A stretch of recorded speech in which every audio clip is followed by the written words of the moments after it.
From the Southeast Asian capital city of the Philippine Islands, that's 7,107 islands, a lot of them, huh?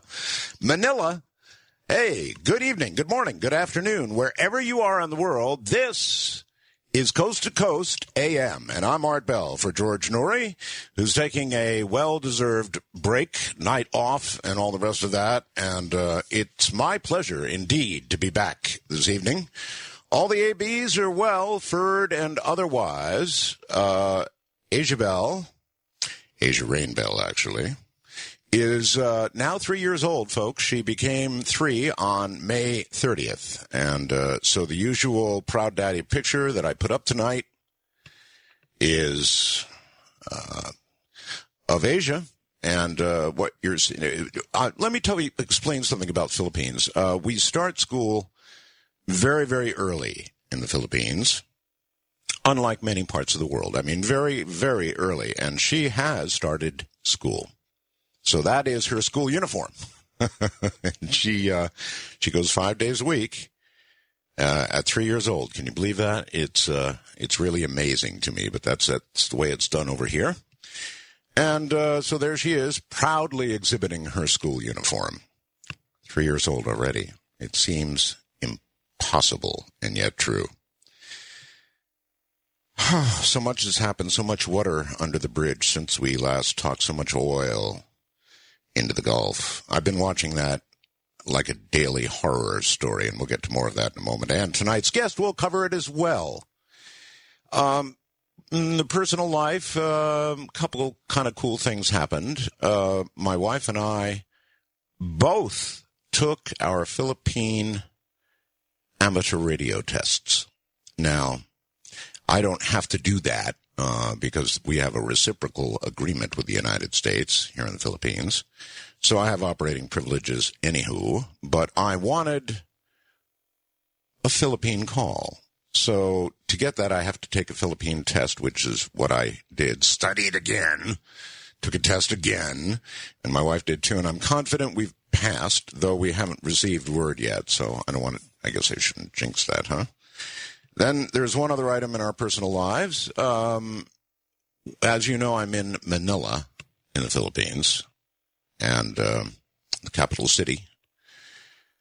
We're thinking of taking a pretty good look at a city called Cebu.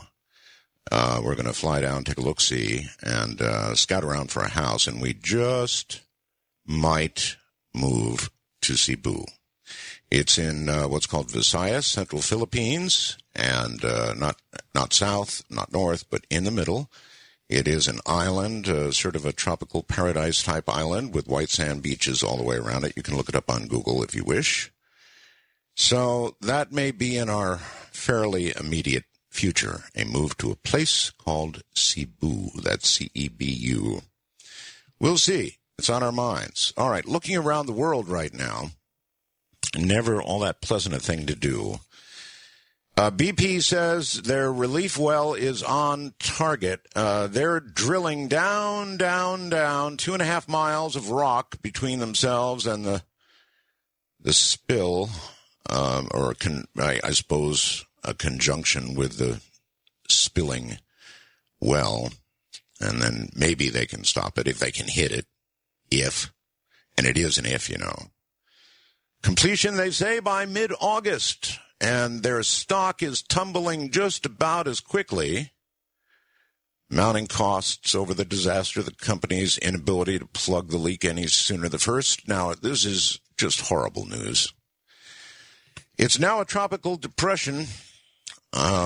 First one of the Atlantic season has formed in the Caribbean. That's close by, folks, raising concerns about what might happen to the efforts ongoing to contain the oil if all this bad weather, which could, I suppose by then be a hurricane, right, would force BP to abandon their efforts. Still too early to tell where the storm might go and how it might affect oil on and, as we now know, without question, below the surface as well.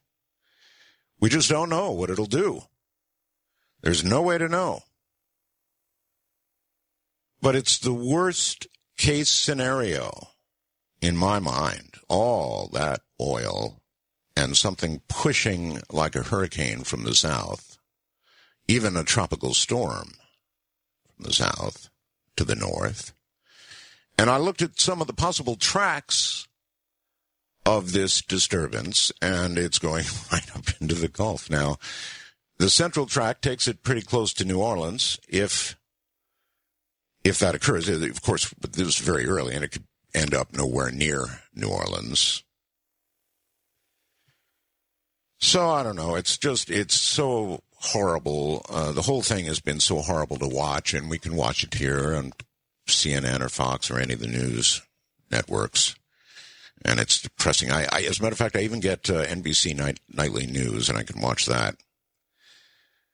So, like all of you, I have watched all of this unfold. Haven't been on the air with you since it began. But, my God, what a mess.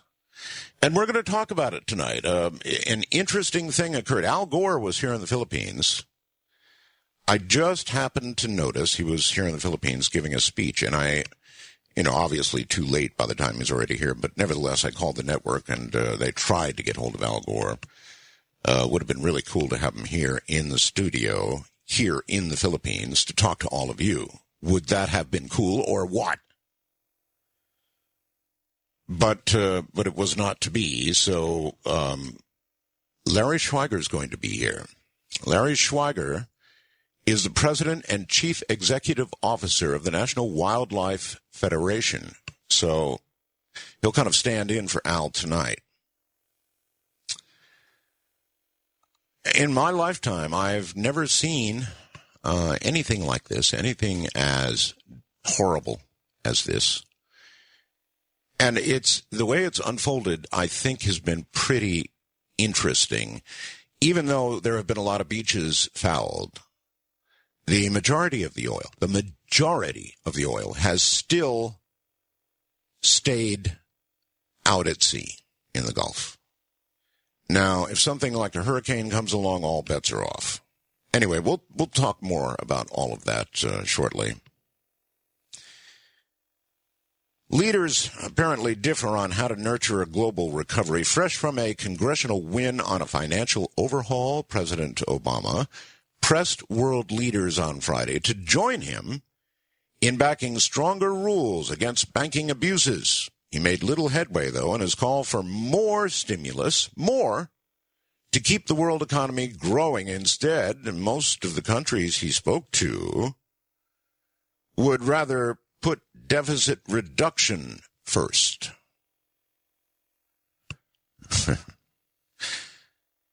By the way, Drill Baby Drill Sarah Palin arrived at a California campus, really stirring it up, of course.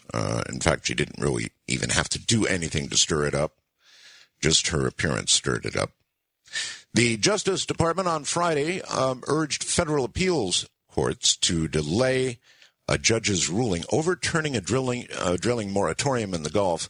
In court papers, the Obama administration said the suspensions in deepwater drilling are crucially important to protect human health and the environment from yet another disaster. Some people regard the stoppage of deepwater drilling as a disaster in itself, jobs-wise, and certainly the U.S. is in trouble jobs-wise. We've got a recovery on Wall Street, but not on Main Street. A lot of people out of work. I talked to a lot of friends back there in the U.S. of A., and things are not well. People are out of work. People are working part-time. And so far, this is without a doubt a jobless recovery, if you want to call it that. The Arizona governor said that most illegal immigrants are smuggling drugs. Governor Jan Brewer said Friday most illegal immigrants entering Arizona are being used to transport drugs across the border, an assertion that critics slammed as exaggerated and racist. Yeah, of course. Brewer said the motivation of a lot, that's in quotes, a lot, not all, but a lot, of the illegal immigrants is to enter the United States and look for work, but the drug rings press them into duty as drug mules, and of course that is true. They do. So that's the news. Never very. I don't know. I don't look forward to reading the headlines most times, to be honest with you. All right. Larry Schweiger is president and chief executive officer of the National Wildlife Federation. He returned to the National Wildlife Federation in March of 2004 with a commitment to control the climate crisis and to protect wildlife for our children's future. National Wildlife Federation is America's largest conservation organization with 47 affiliates and more than 4 million members and supporters. Previously, Larry served for 8 years as president and CEO of the Western Pennsylvania Conservancy, where he pioneered watershed restoration and promoted ecological research, land conservation, and community outreach. Prior to that, Larry was the executive secretary of the Joint House-Senate Conservation Committee for the Pennsylvania General Assembly, senior vice president for conservation programs at National Wildlife Federation, and first vice president of the Chesapeake Bay Foundation. Larry is an active community leader, having served on more than 40 governing boards, commissions, and committees. He currently serves on the boards of directors for the Alliance for Climate Protection, the H. John Hines III Center for Science, Economics, and the Environment, and National Wildlife Federation Action Fund, was selected as Pennsylvania's Environmental Professional of the Year in 2002, Pittsburgher of the Year in 2000, that's a good one, received a Conservation Service Award from the Christian Environmental Association in September of 1995. Larry's book on global warming and wildlife is entitled Last Chance, Preserving Life on Earth. It was released by Fulcrum Publishing in September of 2009, and indeed can be found on the web at www.nwf.org/last chance. That should be easy. So Larry Schweiger will be with us in a moment. Certainly Larry Schweiger has the credentials to be doing what he's about to do, without any doubt. I suspect he's an acquaintance of Al Gore. Larry Schweiger, welcome to Coast AM. I'm Art Bell. Oh, it's good to be with you. Thanks. Thank you for being here, and I'm not slaughtering your name, am I? No, it's Schweiger. That's Schweiger, you got it right. Good. All right, I understand. Well, let me ask you first. Are you acquaintance of Al Gore's? Sure. I serve on the Alliance for Climate Protection Board with Al, and in fact, I'll be seeing him in Tennessee this weekend. So we've worked together on various projects over the years, and we're currently trying real hard to get a climate bill passed in Washington. Well, we'll talk a lot about that, I'm sure. He was here in the Philippines, in fact, here in Manila recently, and that's what made me pick up the phone, call my producer, and say, hey, Al Gore's here. Wouldn't it be something to have him do a national show from Manila? Can you brief me on why he was, do you know offhand why he was here? And Yeah, Al has been training people all over the world, actually, and including a large contingent in Manila, to actually do his slideshow, the so-called Inconvenient Truth slideshow that he's been famous for. And he now has literally thousands of people from China to here in the U.S. Trained to speak and to do his slideshow and to help others understand the urgency of climate change. So he's been doing a great job really equipping so many people to carry the message forward and to do what we need to do to address the threat that risks our children's future. Well, Larry, you can understand that here in the Philippines, over on the other side of the world, being an island nation of 7,107 islands, or is that 7,106, 5, 4, 3? We're concerned about that sort of thing. And, absolutely. And we well should be. And actually, the joke of counting them down like that may not be such a joke at all. A lot of them are beginning to peak under the water. Mm-hmm. And we're beginning to have weather in this part of the world that just shouldn't be. And it's happening all over the world, Larry. It's not just the Philippines. It's not just Southeast Asia. It's in the headlines every single day. Flooding, it seems like, everywhere. And I know that's a micro look at things, but it is apparent all over the world right now, and it's not just that, but it seems like Mother Earth is acting up. Volcanoes, earthquakes in numbers that I've never imagined in my lifetime. My wife asked me the other day, she's Filipino, she asked me, is this the end of the world? I said, well, I have no idea, but sometimes it feels that way, Larry. Well, I think it's really important for folks to understand that when you turn up the dial on the thermostat on the planet, you are allowing more water vapor to go into the air. You're allowing the oceans to warm, obviously the glaciers on top of mountains to melt, and a number of other things begin to play out. And the scientists have been warning us for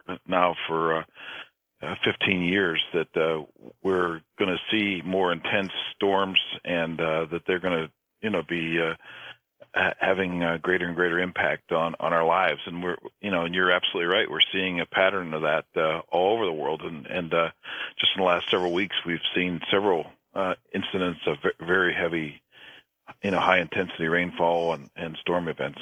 Yeah, I don't know if they're covering it, but my God, China is going underwater, parts of China literally going underwater. All right, now to the big one, Larry. You've been just, I guess, down to the Gulf, and you've seen up close the oil disaster. How did you tour? What did you see, Larry? Well, first of all, National Wildlife Federation has an office. We work with a number of partners we've been doing this for a number of years to restore coastal wetlands in Louisiana. The Louisiana coastline is a very, very important one for nature. There's about 30% of our total coastal wetlands are located in Louisiana near the mouth of the Mississippi.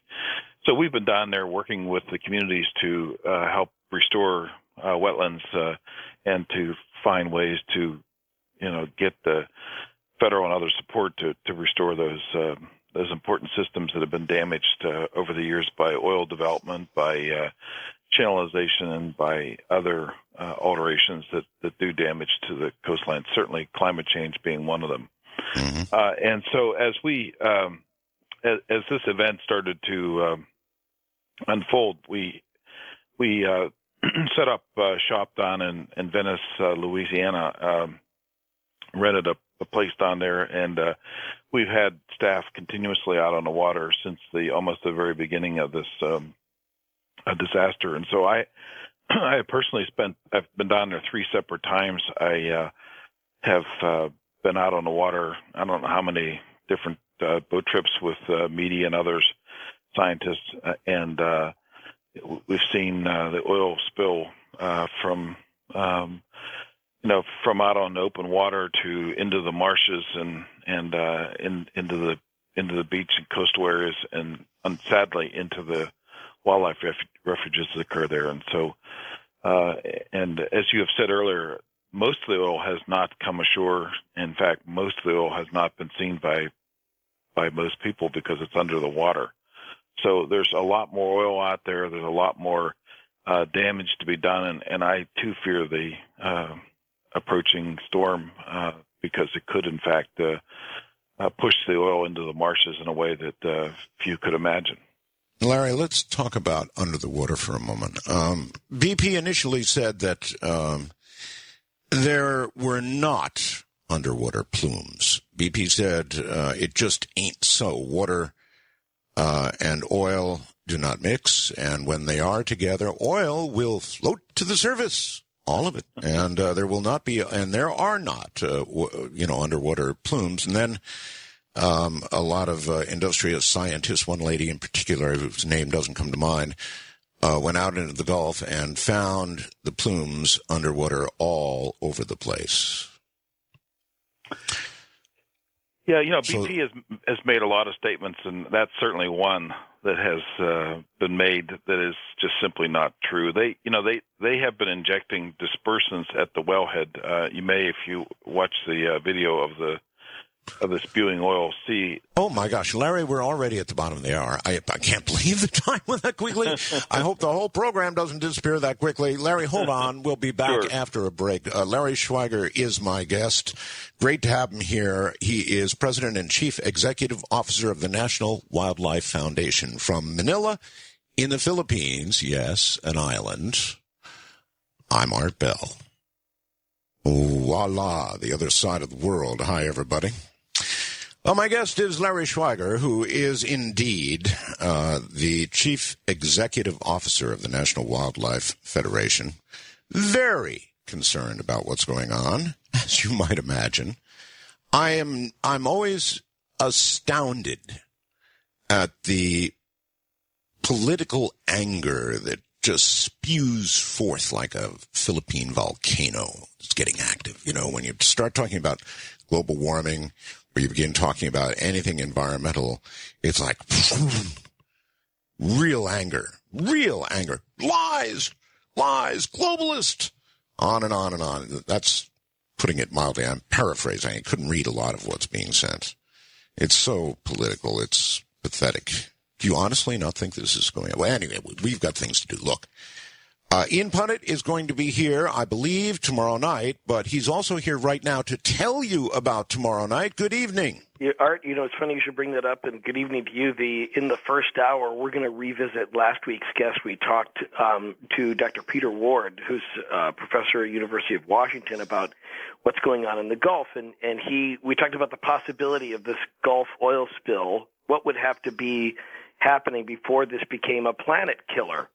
What would be the triggers? What would have to be the dominoes that would have to fall? And the subject came up about methane buildup in the in the Gulf of Mexico as a result of all this decaying matter. Right. And already this week we're seeing 100,000 times the normal levels of methane, acceptable levels of methane, 100,000 times higher levels of methane, and it could ignite. It has all sorts of possibilities. So we'll revisit that in the first hour, and then coming up for the main guest tomorrow night, we'll be talking about, from an insider's point of view, a guy who admits to lying to launch pharmaceuticals, and what he knew about the pharmaceutical industry lies coming up tomorrow night on Coast to Coast. All right. Your first guest, be sure and ask him what happens if all of that methane is for some reason triggered and released all at once. It's coming, and he said if it does, all it takes is one lightning strike, and you could have a massive fireball over Florida. Yes, well, there's a great deal of methane, of course, being released in the ongoing spill as well. So right. Yep. You got all that going at the same time. All right. Okay, my friend. That's tomorrow night. Good to hear from you, Doug. Thanks. Good to hear you too, buddy. Take care and see you tomorrow evening. And we will be back with Larry Schweiger in a moment. Once again, Larry Schweiger, and again, folks, you're listening to the Chief Executive Officer of the National Wildlife Federation. Larry, welcome back. Before we continue, I have the opportunity to get little messages that are typed to me by the audience on a computer here as the show goes on. And I'm not going to read them on the air because I can't. I mean, not all of them, but some of them are just so poisonous. Anything that's from the right, I guess, that seems once they hear global warming or anything attached to it or anything like it, or even the name Al Gore, boom, and they're so angry. What's this all about anyway? Well, I'm sure there's a lot of reasons for that kind of behavior, but the challenge we have in America is that America is addicted to fossil fuels and, in particular, addicted to oil. And anytime you challenge someone to give up an addiction, there's a real squirming. There's a real difficult process that some people go through in change. And so, I think there are going to be folks that will that will have troubles with anything that would somehow prompt them to make some different life choices. Well, actually, the whole world's addicted to oil, and China is just the latest to join the club. We're all addicted to oil, and that's because we haven't done anything else yet to speak of. I mean, it's a tiny percentage. Anything else, whatever other kind of fuel you're talking about, there's some dabbling out there, but mainly the world is still using oil. So it's not just the U.S., it's everybody, and you're right.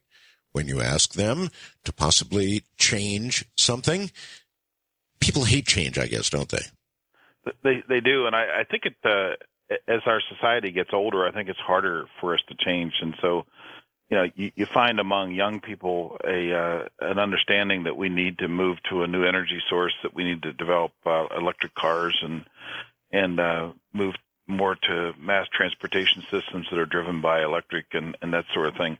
And it's the older, particularly the older generation, that really has great difficulty in seeing the needed changes. And that explodes his anger. Okay, all right, Larry. Let's go back to the Gulf for a second. So, yes, you've had a presence down there for a long time. Of course, you would. It's ecologically very delicate, very important area. This last time you went down and you looked at the spill and you looked at the figures and what's going on currently, I mean, obviously you came away with impressions, and I'd like to hear those. Well, I think the thing for most, that'd be beneficial for most people is understand that this is America's largest seafood producing area. The Gulf of Mexico produces about half of our shrimp and 35% of our blue crabs and 40% of our oysters and 25% of our finfish. So we're really talking about the health and viability of our food supply, particularly our seafood supply.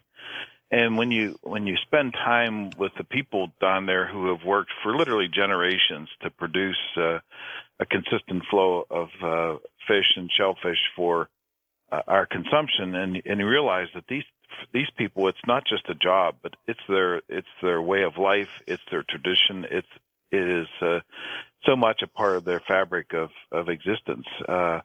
It's very touching because many of these people have suffered through the terrible consequences of Hurricane Katrina and Rita and several other storms that have rolled through there in recent years. But now they're facing the possibility of losing their livelihood for years to come, and they know it. And it's just very sad to watch and to see and to experience, and particularly when you go out into the marshes and you see oil birds and endangered sea turtles having trouble because they've been oiled and because their food supply is oiled.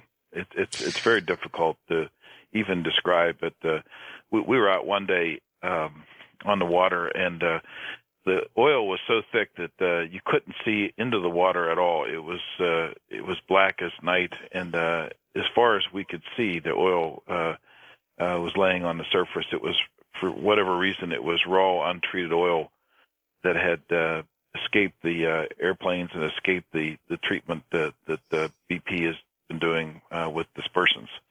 But at any rate, it was a very, very eerie feeling because the oil dampened down the waves, and there were obviously no birds in sight because the oil either captured them or drove them away, and no fish moving around. And normally you could see deep into the water. You couldn't see even a half inch into the water. It was a very, very strange feeling to be out there on a boat and sitting in the middle of this. The odors are very strong as well. Oh, I've heard that. I've heard that people even in the area are getting dizzy and being affected, but actually being out on it. Did you experience? So you were out in a boat. Did you experience any of that? Did you begin to get lightheaded or feel any effect at all? We actually had taken carbon filters with us. The respirators that have a carbon canisters with them, and when the oil became heavy, I put one on, and that helped a little bit. But I came back after one trip where there was a lot of dispersants in the water, and my shirt had been exposed to the dispersants, and when I got back, I realized that the dispersants were so toxic and so powerful that they actually took the color out of my shirt. Where my sleeves were rolled up, the shirt was protected, but the rest of the shirt actually lost its color. So it tells you how powerful these chemicals are when you have that type of an exposure, and it does that kind of damage to the shirt. Let me ask you about those dispersants. I'm not a scientist. On the one hand, I want to say it seems at some level like the dispersants are helping, but on another level, is it going to, in the end, make it more difficult to somehow clean this up, if that's even possible? And are they dangerous? What do you know? Well, I think there's the use of dispersants is very controversial, and it should be. The chemical dispersant that they're using, the BPU is using, is called Corexit, and it's a chemical that is designed to actually interfere with the relationship between water and oil. It allows oil to enter the water in a way that it normally would not, and so the oil is theoretically broken up, but actually it's dispersed into the water. That's why they call it a dispersant. It's in the water column rather than on the surface, and it's a known toxic chemical. In fact, it's actually more toxic than the oil itself. And the other thing that dispersants do that's problematic is that, when they put booms up to protect marshes, dispersants, because they take oil down into the water column, allow the oil to bypass the booms. So if oil is on the surface, it can be captured in a boom and retrieved. If it's mixed with dispersants, then that oil will go straight underneath the booms. And so the idea of protecting these coastlines with booms is really missing the point that you've already dispersed the oil so that it's going to go under the boom. Larry, let me understand this. Corexit. You say it allows the oil somehow to go under the booms. Does that mean that it dilutes it in a way that allows it to become subsurface? Or does it cause it to form into clumps? Or, in other words, I'm trying to understand if it's more diluted and then able to, because of the atomic weight or whatever, be able to then be subsea, or what exactly does Corexit? I know there are a lot of secrets about this, so you might not know the answer. I'm certainly not sure I know the answer. Is that what it does, or how does it affect the oil, really? Well, the spill that I was describing earlier, where all this raw oil was sitting on the surface, we returned to that site the next morning, and in the meantime, airplanes had flown over and sprayed this large oil slick with Corexit. And what we found was that the oil was down in the water column. You could see it down deep in the water. And in fact, we sent a deep diving camera down. We had a team of scientists out with us, and they went down 250 feet and could see the oil in water. It almost looks like I hate to use the comparison because it sounds like food, but if you look at oil and vinegar with the oil shaken up and you see little beads of oil floating in the vinegar, that's what you see when you look down into the water after Corexit has been applied. And what we see today at the spill site is, I don't know if you've noticed, but when you see all that oil coming out of the wellhead, you'll also notice that a white stream of chemicals are being injected into that stream of oil. And that's the Corexit. And that's the Corexit. So they're putting this dispersant down 1 mile underwater, and that's never been done before. If you look at the authorization on Corexit, it was authorized to be used on the surface, not to be used 1 mile down. And so we don't know really anything about what happens when that oil is dispersed down at that depth. Where it goes, but the idea that BP is suggesting that none of the oil is below the surface is really ludicrous, because they in fact are putting chemicals to keep it dispersed and to cause it to never make it to the surface. And we also have large amounts of methane. You mentioned earlier the methane, and there's tremendous amounts of methane being released from this well, and that also intermixes with oil and probably alters its solubility in water as well. So there are a number of chemical processes going on all at the same time, and they're poorly understood. But we do know there's a lot more oil going into the sea, and much of it never makes it to the surface, or if it does, is re-entrained back into the water column through the use of aerial sprays. Larry, is that also what causes the clumping? Because on most of the beaches, it seems to be coming ashore in bald clumps or flat sort of pancake clumps. Does Corexit cause that, or? No, that's actually left over from the oil spill. If you look at the constituents in the oil itself, you'll find that there are a lot of volatile elements of oil, and they go into the air. And then there's these, the sort of mid-range compounds, and they are altered by the Corexit. And then you have the heavier parts of the oil, and that's the asphalt-like material that ultimately works its way to shore. And so the clumps that we're seeing are really the bottom end of the oil, of the crude oil itself. So there's a certain amount of the oil that ends up looking like that, and that oil tends to work its way towards the coastlines. And it's really nasty stuff. It's sticky. It's going to be there for a long time, and that's what we saw in Alaska. I've been to the Prince William Sound, and even after 20 years after the Exxon Valdez spill, that heavy oil is still under the sand and still found in about half of the samples that have been taken by the scientists last summer.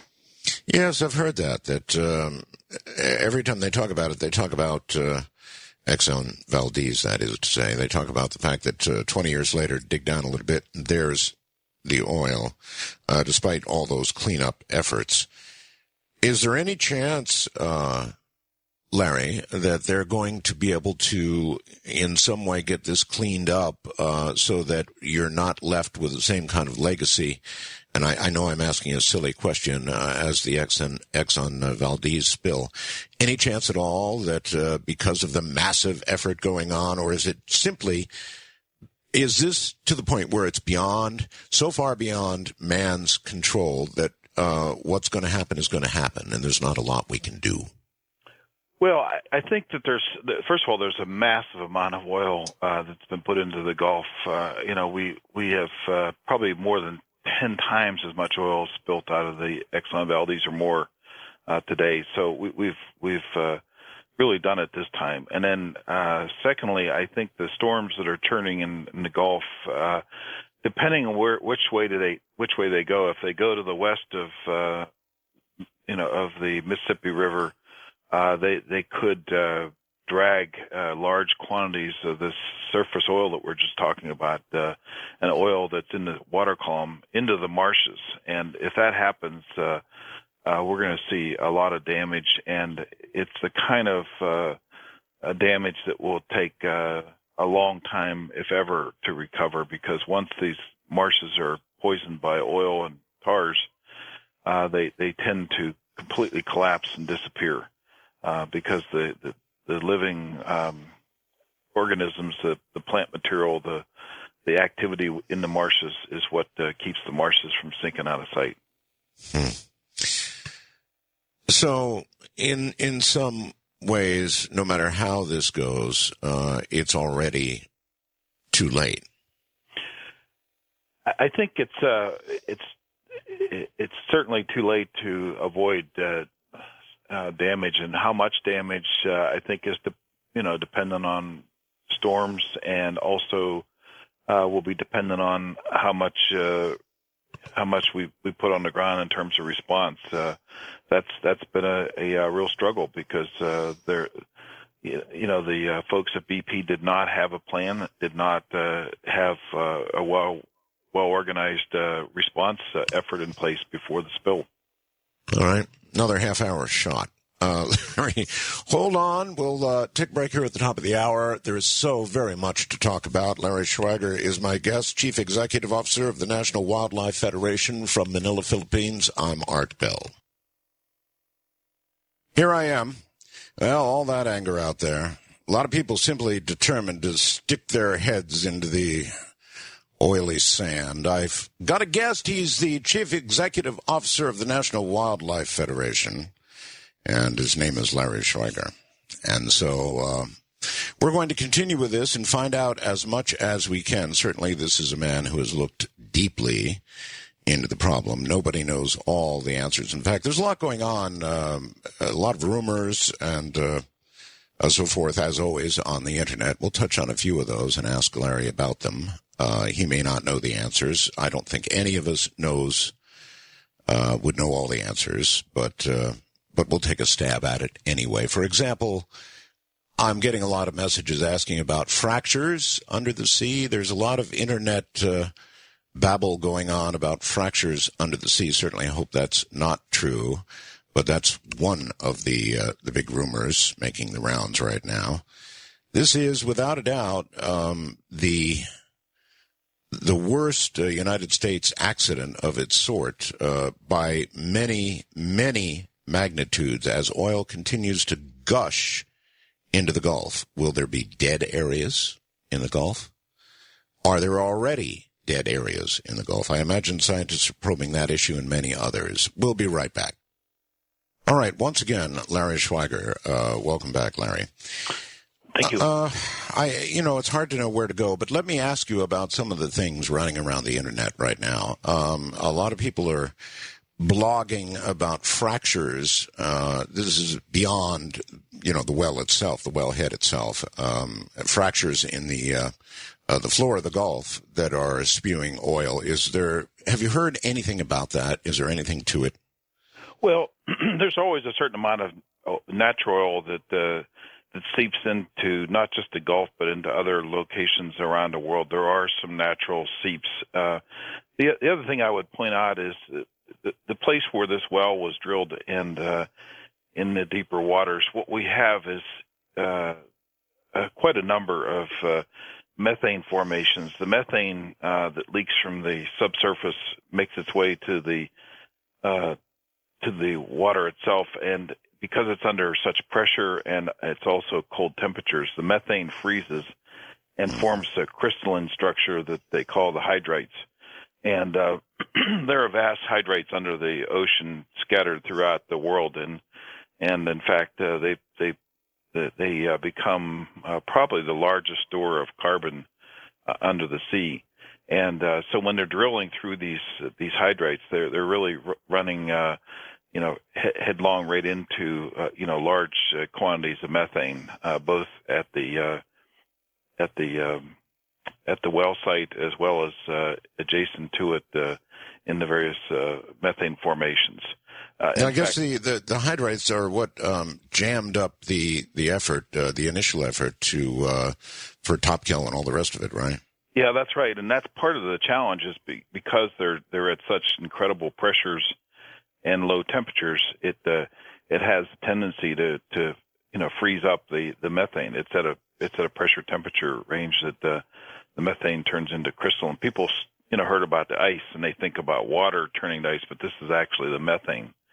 And of course, it was the methane that caused the explosion in the first place. So we're adding a lot of methane to the water column as well as oil, and the methane helps to suck the oxygen out of the water. And when you talk about dead zones, you're really talking about the biological oxygen demand of oil dispersed into the water, and also the so-called BOD of the methane as it consumes oxygen.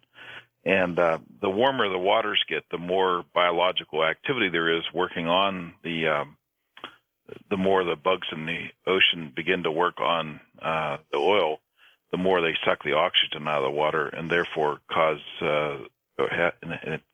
and then creates this potential having enormous dead zones in the Gulf of Mexico. Oh God.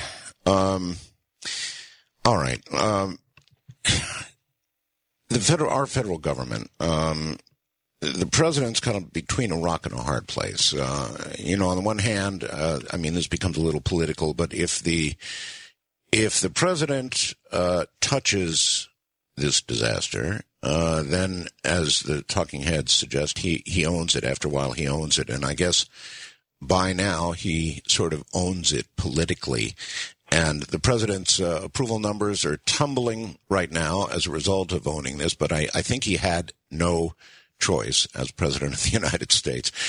How is the federal government doing now in terms of their role in trying to help the impact, the cleanup, working with BP, all the rest of it?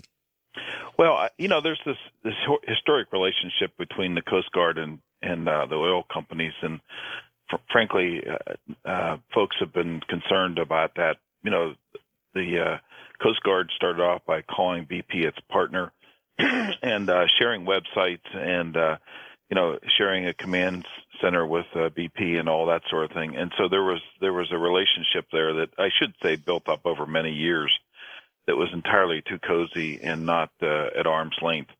The same thing is true with the Minerals Management Service. There was the same sort of cozy relationship, and they were. In fact, there's a lot of revolving door people who formerly worked for the oil industry working for the government and so forth. I don't think that was healthy. It was not the result of this administration. It was more a result of many years of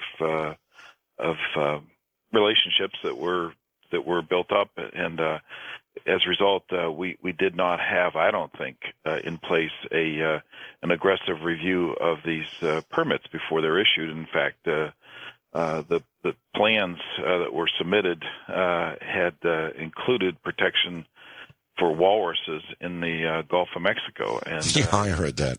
It's that shows you how anemic and really pathetic the planning was, and we saw that when we got down there. It's a little bit like trying to organize a fire department after your house is on fire.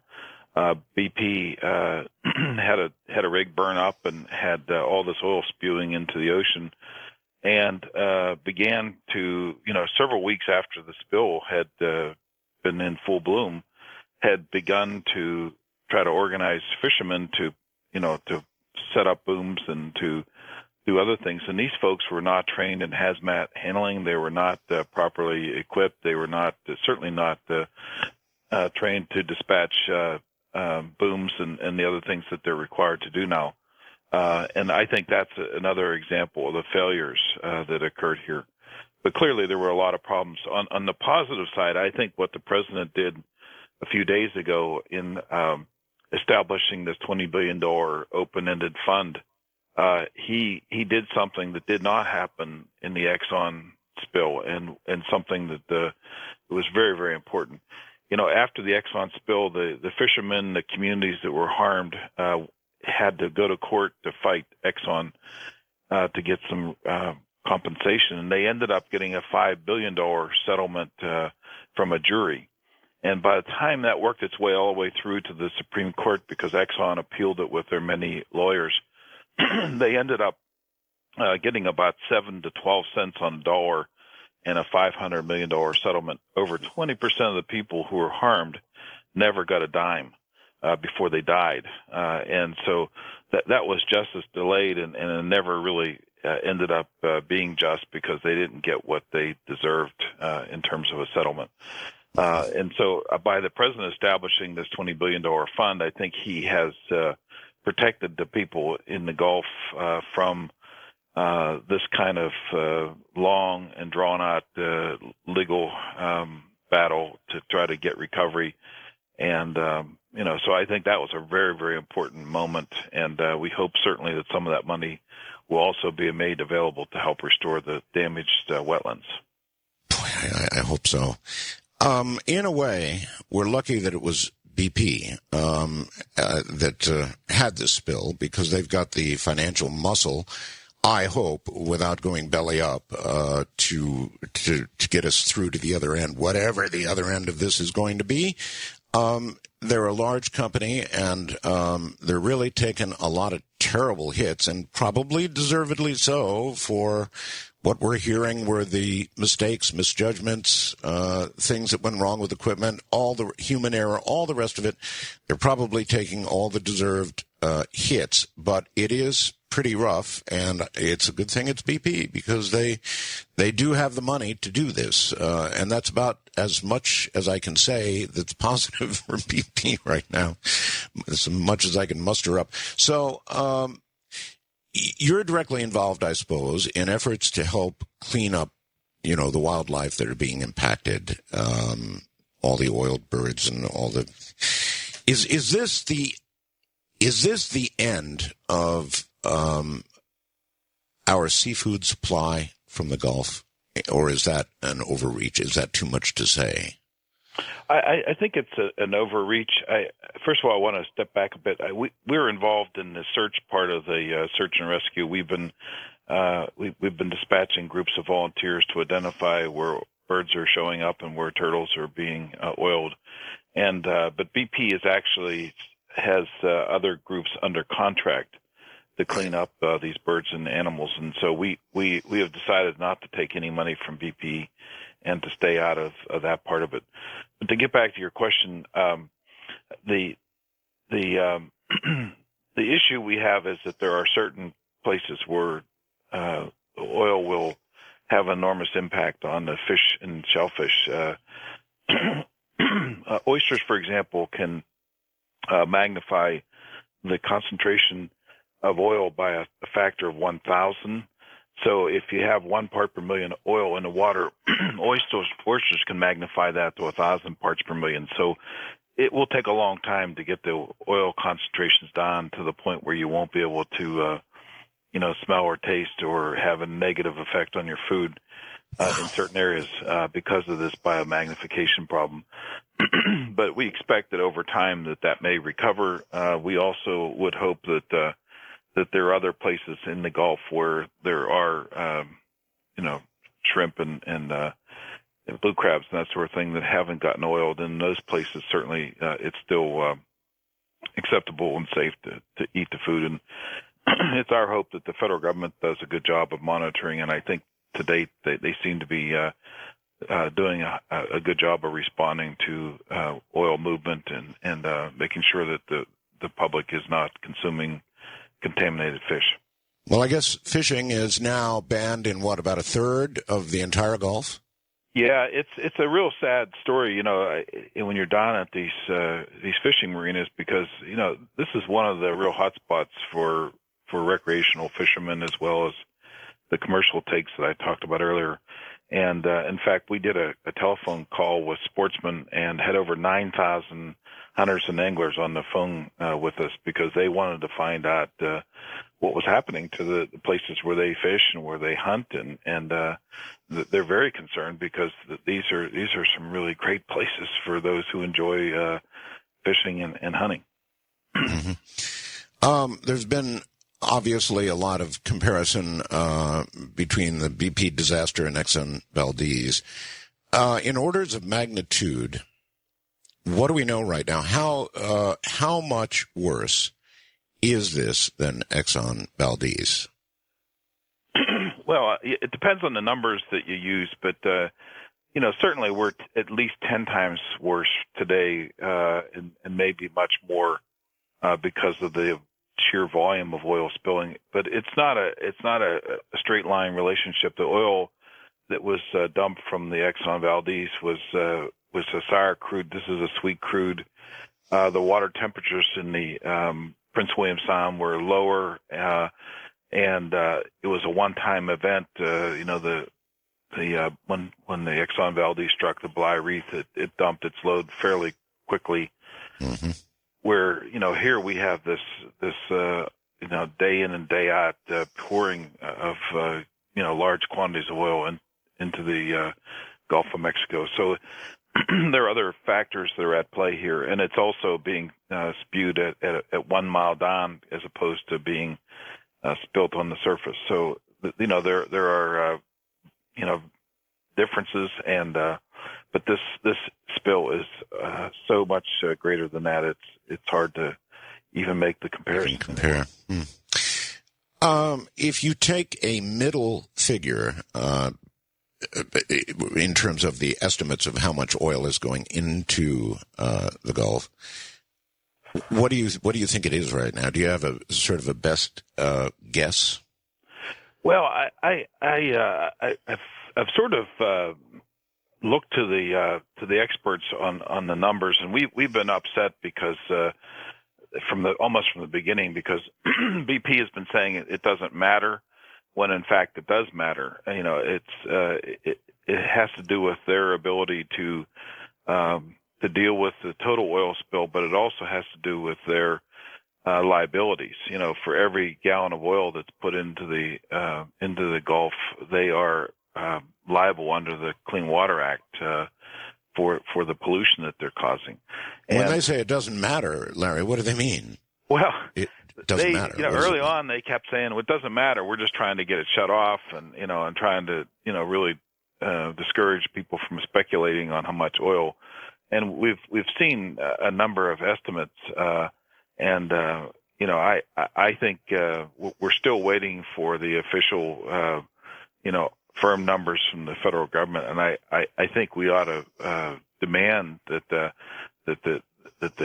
federal government put a hard number on this, because in fact that will ultimately determine how much they're liable for in terms of the Clean Water Act penalties, and it also matters a great deal, because when we start trying to figure out how much oil is still out there, and what it may do to Florida, what it may do to the Gulf Stream, and what it may do to others, it matters greatly. I think. Well, I've heard estimates. I mean, BP at first said 1,000 barrels a day or something of that nature, I believe, and then I began hearing 5,000, 10,000, 20, 30, 40, 50,000, some up to 100,000 barrels a day. Yeah. So, it is important, not just in terms of their liability, but in terms of understanding the magnitude of what we're facing. Exactly, and that's been part of the game all along, is to hide the ball with dispersants and to try to undersize the total scale of the spill in a way that really misses the mark. And we've seen it. CNN, for example, has clips of various people making spill estimates, and it's really quite humorous when you see them all together strung in a continuous set of projections. It's really laughable, and that's why I hate to get into the game until the scientists who are doing the assessments actually put a firm number on it. But you're absolutely right. The numbers have ranged from being completely undersized to perhaps being close to the mark with 100,000 a day. Now, just working with round numbers, 100,000 barrels of oil. A lot of Americans don't relate to that, but they do relate to gallons. Everybody knows what a gallon of gas is. So, if you had 100,000 barrels of oil, how many millions of gallons would that be? Well, for every barrel of oil, you're talking about 42 gallons of oil. So, just do the math, and you get this, this astronomical number of gallons of oil that are being, spewed into the Gulf each and every day. God. So that could be, well, who knows? But 20, 30, 40 million gallons of oil.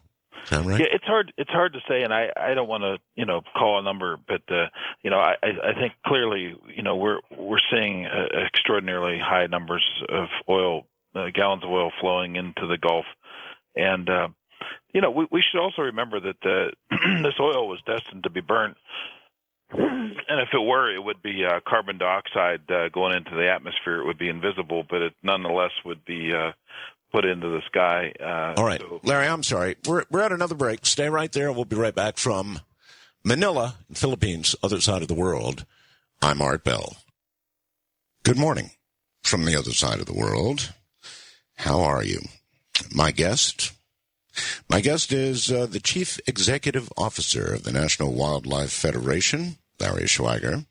We're talking about, of course, the oil spill, and I'm going to venture out on a limb here a little bit. And I've been wondering about this for a long time, and people seem afraid to talk about it, but I want to ask the question anyway. And I'll give Larry a moment to think about it. BP has made some statements, made them early on, that one final thing that they might do is implode the well. Now, it seems to me if they were going to do that, it would have been best done some long time ago before we had so much oil go into the Gulf. But is it possible? That's one question I have. And how do you implode a well? Well, it's my understanding that the Soviets, many years ago, used small nuclear devices to implode 2 or 3 wells that had the same sort of problem. Now, I'm not necessarily recommending the use of a nuclear weapon there. However, I'm not excluding it either. And it may be possible that it could be done with conventional explosives as well. So I do wonder why they have not attempted it. There may be a technical reason and a risk that I don't properly understand, but certainly a nuclear weapon, a small nuclear weapon, or a large amount of conventional explosives would have a chance of collapsing. There is, after all, a couple thousand feet or better of rock between where the oil is coming from and its exit point. So if it would be possible to turn that into essentially glass, it's a metaphor really, and stop the oil, then I would first wonder why it wasn't done some time ago and whether it is possible that it would be done now. And another question I have, Larry, and I know you're listening, is that these relief wells that are being drilled, how much of a chance is there that these relief wells really are going to cure the problem, that they're going to be able to cement it up, do whatever they have to do once they get to the proper depth sometime in August? That's still quite a ways away. So a couple of questions, one involving the use of explosives to seal the well instead of allowing this to continue, what the risks are versus the possible benefit. And, the moment you say the word nuclear, everybody cringes, and I include me in that group. However, if it would stop the ongoing disaster, then why not? And I have heard a couple of sort of quiet voices in the night advocating such a thing. I would just like to understand. I'm sure at high levels it has been discussed, not publicly for the most part, but discussed. If we could stop it, would that not be a proper and peaceful use of nuclear energy? So there you are. I want to ask the question. Larry will be back along with myself in a moment. Once again, Larry Schweiger. Larry, welcome back. I guess people are just really hesitant to talk about this sort of thing, but I do understand that it's been done, that wells can be imploded. They can be sealed in that way with explosives, nuclear or otherwise. And do you know if there have been high-level talks about this? I mean, certainly there have been. Are you privy to what the risks are of doing something like that to stop the flow? Well, the question of high-level discussions, the Energy Department made it clear that they are not at all considering the idea of a nuclear device. Steve Chu, who happens to be the head of the department, has been asked about that, and they have repeatedly said that there's no way that would be done. In fact, they would also suggest... Larry, if you don't mind, is that a political or a scientific decision? I think it starts with a scientific decision. The idea of first of all, the Russians do things that a little bit more on the edge than we have. They've disposed old nuclear subs under the ocean. They've thrown canisters into the deep sea. Things that we would never even consider, and someday will come back to frankly haunt people who live nearby. And I think we learned with Chernobyl that they were using technology that had much higher risk than anything we would ever do. So I wouldn't compare what Russians do with what we should do. The other thing that I would point out is that that it would be a violation of international treaties to do such a thing. And beyond that, though, the idea of setting off a nuclear bomb in the Clathrites because of all this methane that is under the sea, I think that's a good point. Would be another very, very dangerous thing. So, that is an option that's clearly off the table from the Energy Department and from the others involved. I think the effort to intercept this well with secondary wells is the greatest hope that we have. And so we can, expect in the next several weeks, maybe 2 months, to get to the point where they can do a bottom kill on this well. And the chances of that working are not great, but they're certainly a lot better than what we've seen to date. Okay, well that's exactly how you say not great. The chances of the relief wells not working, not great, really. I thought it was almost a done deal that when they got down there with relief wells, they could stop it. And you're saying not good, chances not good? Well, I would say that that there's a certain amount of chance in terms of hitting the right spot, in terms of getting there on the first try. Every time they try, they're going to get a better shot at it. But the idea that you're going to drill one well and kill it on the first try, I would say that the chances of that are not great. The chances over the next several weeks to months after that we might get something to work, I think increase with additional steps. But I would hate to have us all hang our hopes on a single effort and expect that it would stop as soon as that relief well is completed. But all right, before we leave the idea of implosion completely, all right, so they're not going to use a nuclear device, even though the Russians did successfully do so in 2 or 3 cases. What about conventional explosives? Same problem with methane? Well, again, I think the idea of using explosives is really throwing the dice. You're basically doing something that is not easily controlled, and you're really taking a high, there's a risk consequence equation that would have to come into play, and I just don't think that's a good approach. The trick here, I think, is to find a conventional way to intercept the leaking oil and to eventually shut it off, and to contain this well once and for all through perhaps through one of the bottom kill methods that they're working on. This well, apparently, just looking at the numbers again, what BP originally said in terms of the amount of oil coming and the reality of how much oil is coming, also bears on the pressures involved. In other words, obviously, to be having the kind of numbers at the top end of what people are talking about, 100,000 barrels, is an enormous amount of pressure.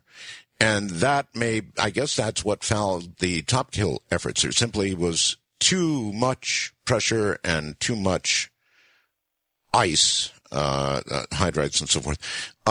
So there must be an incredible amount of pressure, much more than anybody thought or talked about, coming from underground, pushing all this up.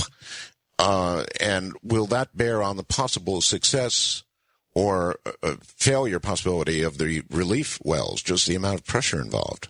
Well, first of all, coming back to the pressure point in the previous comment about the explosives, one of the things about exploding a device of any sort down there is that, in fact, you may be creating more fractures and creating, at some point, an uncontrollable leak situation. So that's one of the criteria that has been considered in any strategy that they've looked at. Even with a couple of 1,000 feet of rock. Yeah, the rock structure there is such that it is contained at this moment, but clearly any disruption could in fact fracture rock and have oil leaking from those fractures. So I think that's the reason, one of the reasons why we have to use great care down there and what's being done. The thing about all of this is that we're drilling at a depth that the U.S. government doesn't even have a vessel that can get on there and independently inspect this well site. We have to depend on equipment that BP provides for us, and if it weren't for example, Congressman Markey, we would not even be seeing the spill itself, because BP was not allowing the public to see the wellhead, even though they had film footage of that from the very beginning. So we're really at a depth where humans can't go, and where we don't even have a vessel to get down to that level to see what's actually taking place down there. Including our nuclear submarines? Including our submarines. So we're down over a mile in the water, and the U.S. fleet does not have a device that can get down that far. Okay. There's a 6-month moratorium now on drilling in the Gulf. Do you, and certainly a court fight going on right now about it. Do you support that moratorium, or how do you feel about it at this point? I know it's really magnifying the disaster for the people who are in the industry, and the jobs that are lost and all the rest of it. So, where do you stand on the moratorium? Well, we supported the president's call for a moratorium until we could understand what we're doing here. There's been a lot of applications. In fact, there are applications pending right now for wells almost twice the depth of the current well. So it doesn't make a lot of sense to us to go back to deep water drilling until we understand what we did wrong here. It would be like a particular aircraft having a mechanical that causes it to crash, and then to allow other planes to take off without knowing what caused the first plane to crash. I mean, we've suspended operations in the past in other areas, and it's a prudent thing to do. When a brakes fail on a car, and a particular model shows a pattern of brake failure, you pull the plug and you take a step back and figure out what's going on. And I think that's what the president is calling for, is a pause in the drilling. And I should also point out that part of the settlement with BP was to, in fact, pay the salaries of those who were displaced temporarily while this assessment was being completed. So the idea of us going back with additional drilling rigs and potentially repeating this mistake in other places, it's a high risk, and we know now the consequences are staggering. So, for a long time, the oil industry was basically saying that there was no risk of this deep water. In fact, they were spending millions of dollars on television with these ads that say the deeper you look, the better we look, and all that sort of thing. And they were telling us that they could do all this without any damage to the ocean, and that's just turning out to be a lot of PR and not a whole lot of science. Mm-hmm. You've been quoted as calling the current energy investments we have as subprime. What do you mean by subprime with regard to our energy investments? Well, if you look at the history of oil development, for example, it started in my home state of Pennsylvania many, many years ago with Drake's Well, and we have progressed over the years from a land-based energy system to for a long time, the oil was being drilled in the Gulf of Mexico coastline, and that's why we lost so many of the wetlands down there. And then we moved to near shore, and now we're moving to offshore. We're going after oil in places where it's very dangerous. We're pursuing energy in ways that create greater and greater environmental consequence, and we're doing that because the easy cheap oil is gone, and we're now chasing oil to the ends of the earth.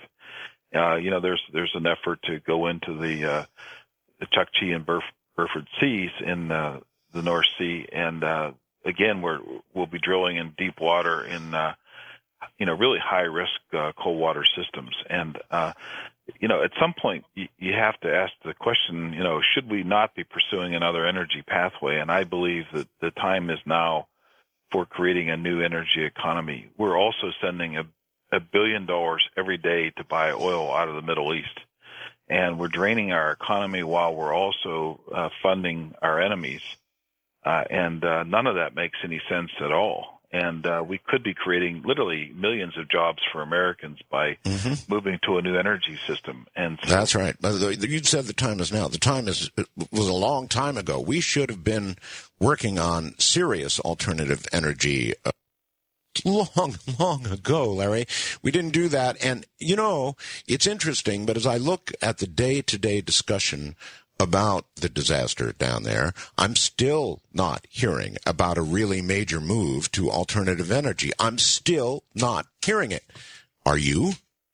We are not moving to a new energy strategy because we have energy policies in Washington that are built around this old energy economy, and there are 750 oil lobbyists trying to keep us from changing those policies. So, there's a real all-out effort to keep us addicted to fossil fuels in Washington, and the old story about money speaks and politicians listen. We will not break our addiction to foreign oil and to oil until our politicians break the addiction to oil and fossil fuel political contributions. So these two things are very deeply connected. No, we don't do anything in America until it's an emergency. But if we really wait until the oil is gone, or at least the easily captured oil is gone, well, wait a minute, we've already passed that, then there's going to be a very dark period for humanity. I mean, if oil essentially is gone, and we haven't developed other means, we're going to pollute the world's oceans, I suppose, and I guess we're going to keep on drilling no matter what, because we have to have it, but then at some point, it's going to be just too damn late, and then I just have no idea what will happen. The price of oil, of course, will be up through the roof. Economies will be ruined. Wars will begin. It's the worst case scenario, Larry. Well, it's interesting because we've been working very hard to help Americans even understand where their oil comes from and where these dependence connections lead us. And I don't know how many times we need to say it, but America needs an oil change, and it needs it today. I was chuckling because Jon Stewart did a segment on this, and he has 8 presidents all saying the same thing, threading all the way back to Richard Nixon, and each one of them makes these wild promises of getting us off oil, and none of them have been able to pull it off. And it's the reason for that is that the oil industry turns loose its fleet of lobbyists, and they have more than one lobbyist for every member of Congress. So they work hard at keeping us addicted and preventing the transformational legislation that we need to move away. All right, Larry, hold it right there. These segments just disappear like a coastline in Louisiana and several other states. My God, it's running fast. Larry Schweiger is my guest. He's the Chief Executive Officer of the National Wildlife Federation from Manila in the Philippines, other side of the world. I'm Art Bell. Good morning from the other side of the world. It's a pretty rough topic we're on tonight. Incidentally, little breaking news. I'm getting word there's been a 7.1 earthquake somewhere near the Solomon Islands, and we are getting a lot of earthquakes, folks. And we're getting quite a few eruptions of volcanoes. The tall volcano north of us here is in a severe warning stage, and so just all over the world, we're getting all sorts of things that are happening that are not good. Earthquakes, extensive flooding. And in the middle of this, we're dealing with America's worst oil spill by a gigantic margin. There was one other, by the way, even worse, called the Itoxic one, and we'll get to that. And that was also, I believe, in the Gulf. And so there may be some lessons from it or not. I don't know. But something is going on with Mother Earth. You don't have to be rocket scientist or geologist to know that something unusual is going on all around us right now. A kind of if you'll excuse the phrase, a kind of a quickening in everything. We'll get back to my guest, Larry Schweiger, Chief Executive Officer of the National Wildlife Federation, in a moment. Welcome back, Larry. Thank you.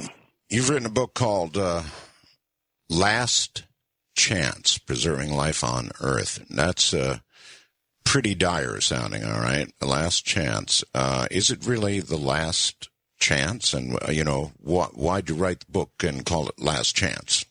Well, it's, we're talking about an oil spill here in the Gulf, but, there's this other spill going on, which is that we're adding, last year we put 19 billion additional tons of carbon dioxide into the atmosphere. And the year before that, we did a similar amount, and the year before that, we did a similar amount.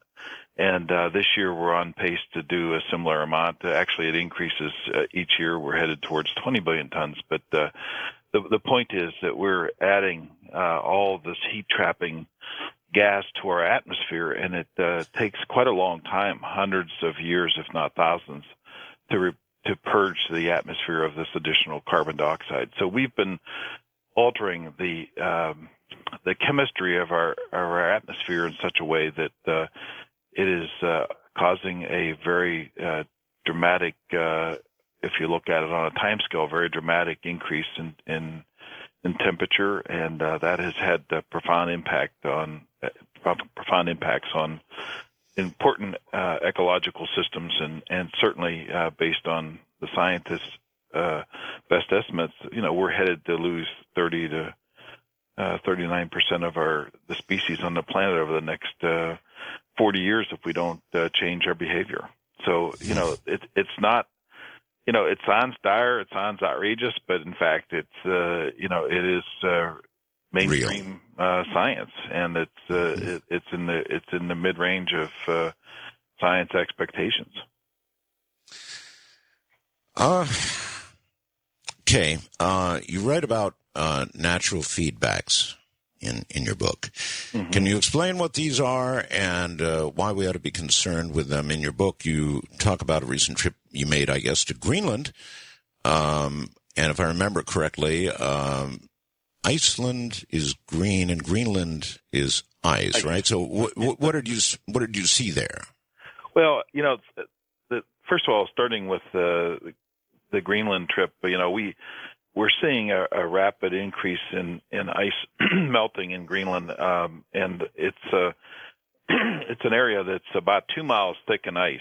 So if you go to the upper surface of 80+% of Greenland is solid ice, and that ice is melting at a significant pace. In fact, Greenland itself has added now 2 and onward to 3 new Nile rivers to the ocean. So the equivalent of flow from the Nile River is going in, coming in from Greenland. So as I describe in my book, what happens in Greenland will not stay in Greenland. It will affect, island nations. It will affect mega deltas like the coastal Louisiana. It will affect if you increase the sea level by 1 meter, you're going to displace about 100 million people on the planet. 100 million people. Yeah. So, we're really talking about, and I should also say that our military has cautioned and through several reports warning us that that this type of climate change will, in fact, destabilize the world and will cause a lot more strife and difficulty as people are pushed out of their homelands.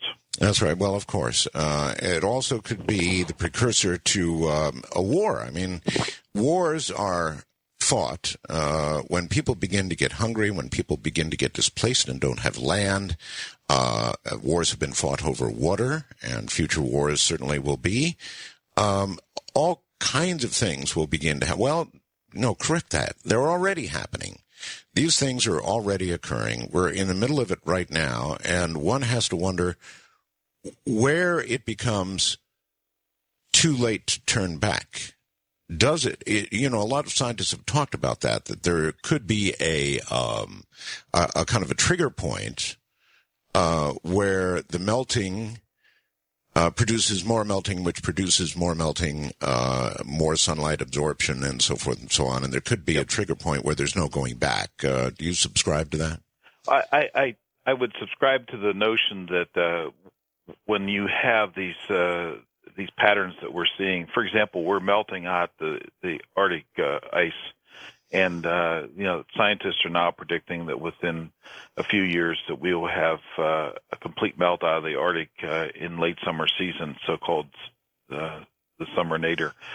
And if that happens, we've taken a reflector the size of continental United States minus Arizona, and the surface would bounce light back into space from the reflection on ice, and we've turned it into a energy absorbing sea, where about 80% or 90% of the total energy coming in is absorbed by the water. And so you've taken a giant reflector and turned it into an absorber. And so that's what I mean by natural feedbacks. And those feedbacks then start to spill over, and we're seeing that already spill over to the nearby countryside, where they warm up the tundra, which has enormous quantities of carbon, both in terms of the ability to produce carbon dioxide and also methane. And we're seeing that start to thaw out and warm up and decompose and give off its own carbon dioxide and its own methane. And we're also seeing boreal forests that used to get so cold in the wintertime that it froze out insects. They're now not freezing out the insects, and we're seeing explosions of insect populations, particularly bark beetles, and they are killing the boreal forest, which add further to the carbon equation. So humans are the primary source of the carbon problem, but they are, by our actions, we're leading to these feedbacks. And at some point you cross a threshold where the feedbacks are so severe that they will, in fact, cause grave consequences to the planet. Runaway?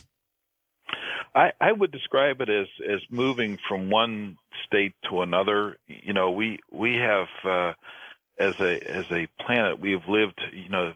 Mammals and particularly humans have lived in a certain temperature range, and we're going to a different planet. In fact, some scientists are struggling with a new name for our planet because it's not going to be the same Earth. climatic system that we all enjoyed as kids. And I find that to be rather terrifying because I have 3 grandchildren, and the idea that we're altering their future, making it more severe, making it much hotter, and disrupting these vast ecosystems that are important for the stability of the planet. It's just beyond description. Okay, let's get down to it. I believe that there are natural cycles. There are natural cycles. I mean, we all know it. You can look through the geology, the ice cores, all the rest of it. They all tell a story of natural cycles, warmer, cooler, warmer, cooler. So that's an established scientific fact. Now, the big question, of course, is how much man's hand is contributing to whatever natural cycle we're in the middle of. If we're in the middle of a warming cycle right now, how much effect man's hand and what we do is adding to this, how much we should ascribe to natural change and how much we should ascribe to what we're doing? That's a great question, because if you look at those the cycles that you described, at the bottom end of the cycle, when you had a large glacial sheet particularly on the northern portion of the planet, we had about 181 parts per million, or 180 parts per million of carbon dioxide in the atmosphere, roughly at the bottom end. And at the upper end, we had about 281 parts per million of carbon dioxide. And so it fluctuated between 180 and 280 parts per million. And so the historic levels prior to the Industrial Revolution were about basically 280 parts per million.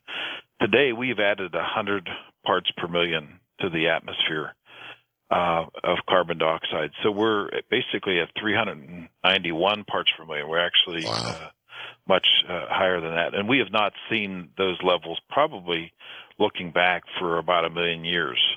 And we're adding about 2 parts per million per year right now. So we're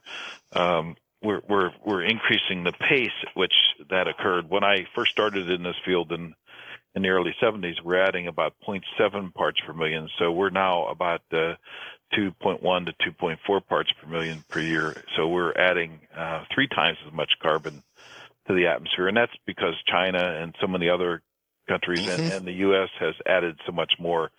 But we're clearly in a breathtaking race to overload the system with carbon dioxide.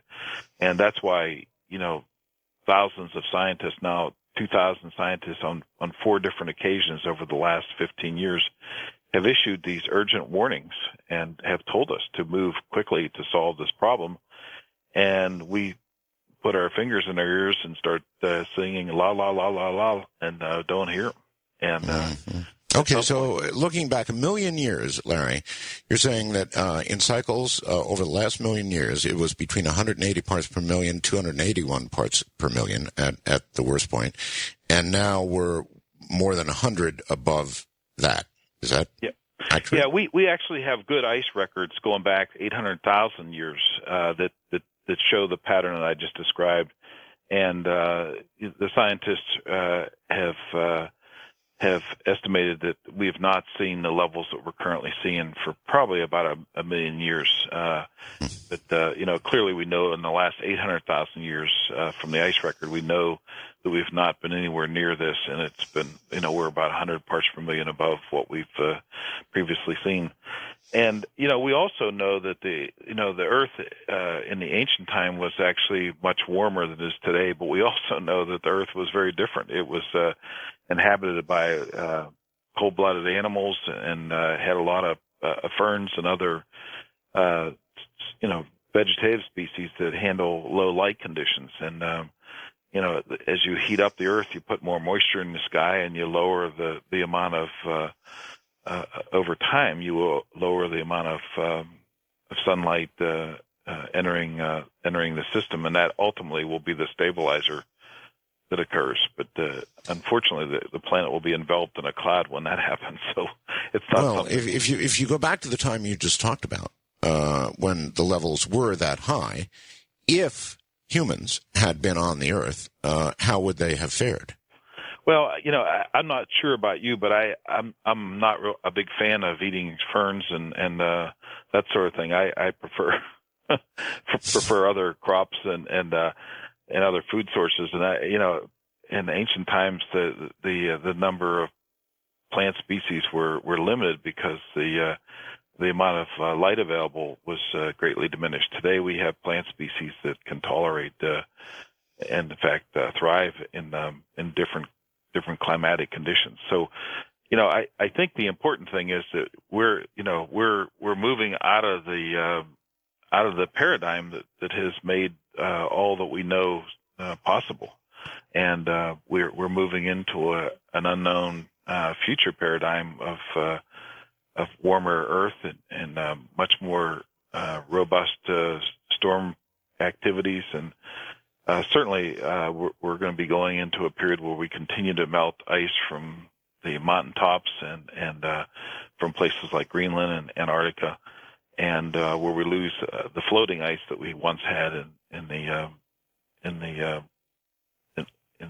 Arctic region. So, these are fundamental changes to the planet, and very fundamental. Yeah, if you look at pictures of the Arctic from 40 years ago and look at them now, it's like 40% or better of the ice is gone. Yep. It's really shocking. People don't want to see that sort of thing. Anyway, let's go ahead and tackle a really tough one. Just before the big Copenhagen conference, we all know there was a break-in to the data center at the University of East Anglia, releasing, 1,000 emails or something from various climate scientists, 3,000 other climate-related documents. The well-timed break-in, carefully parsed communications documents, and well-crafted attack messages presented a picture of climate change was a big scientific hoax. Now, was this a well-planned and executed cyber attack? Could it be part of a larger effort to avoid addressing an international climate treaty? Did it in fact disrupt the climate conference as apparently intended?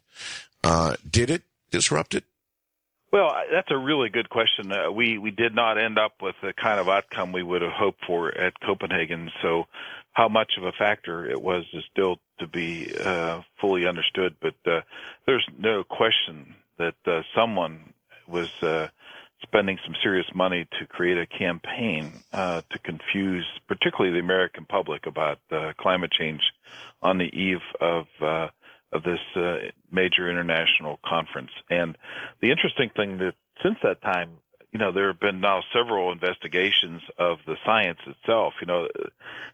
When Watergate occurred, we focused on who did the break-in. On the ClimateGate, we focused on the scientists and not on who did the break-in. Have they since been vindicated? And they have been, and both from a British panel of scientists as well as a panel of independent scientists who looked at Dr. Michael Mann's work at Penn State University, and these studies have been vindicated.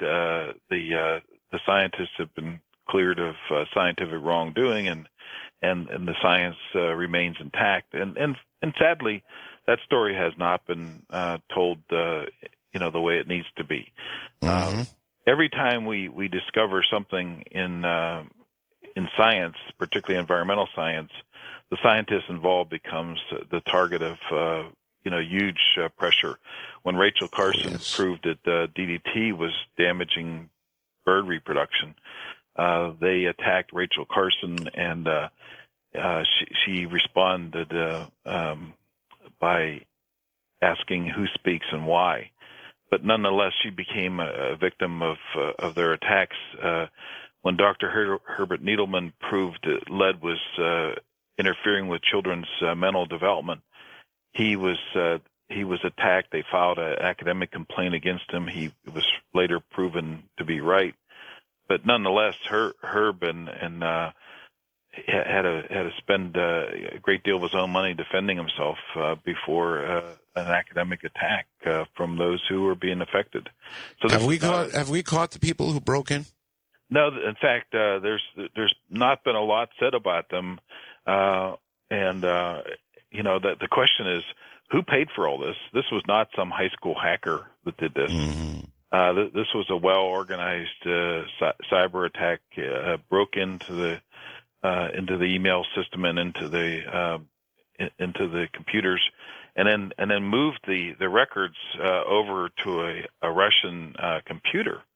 So that these records could not be, we could not trace who actually did it.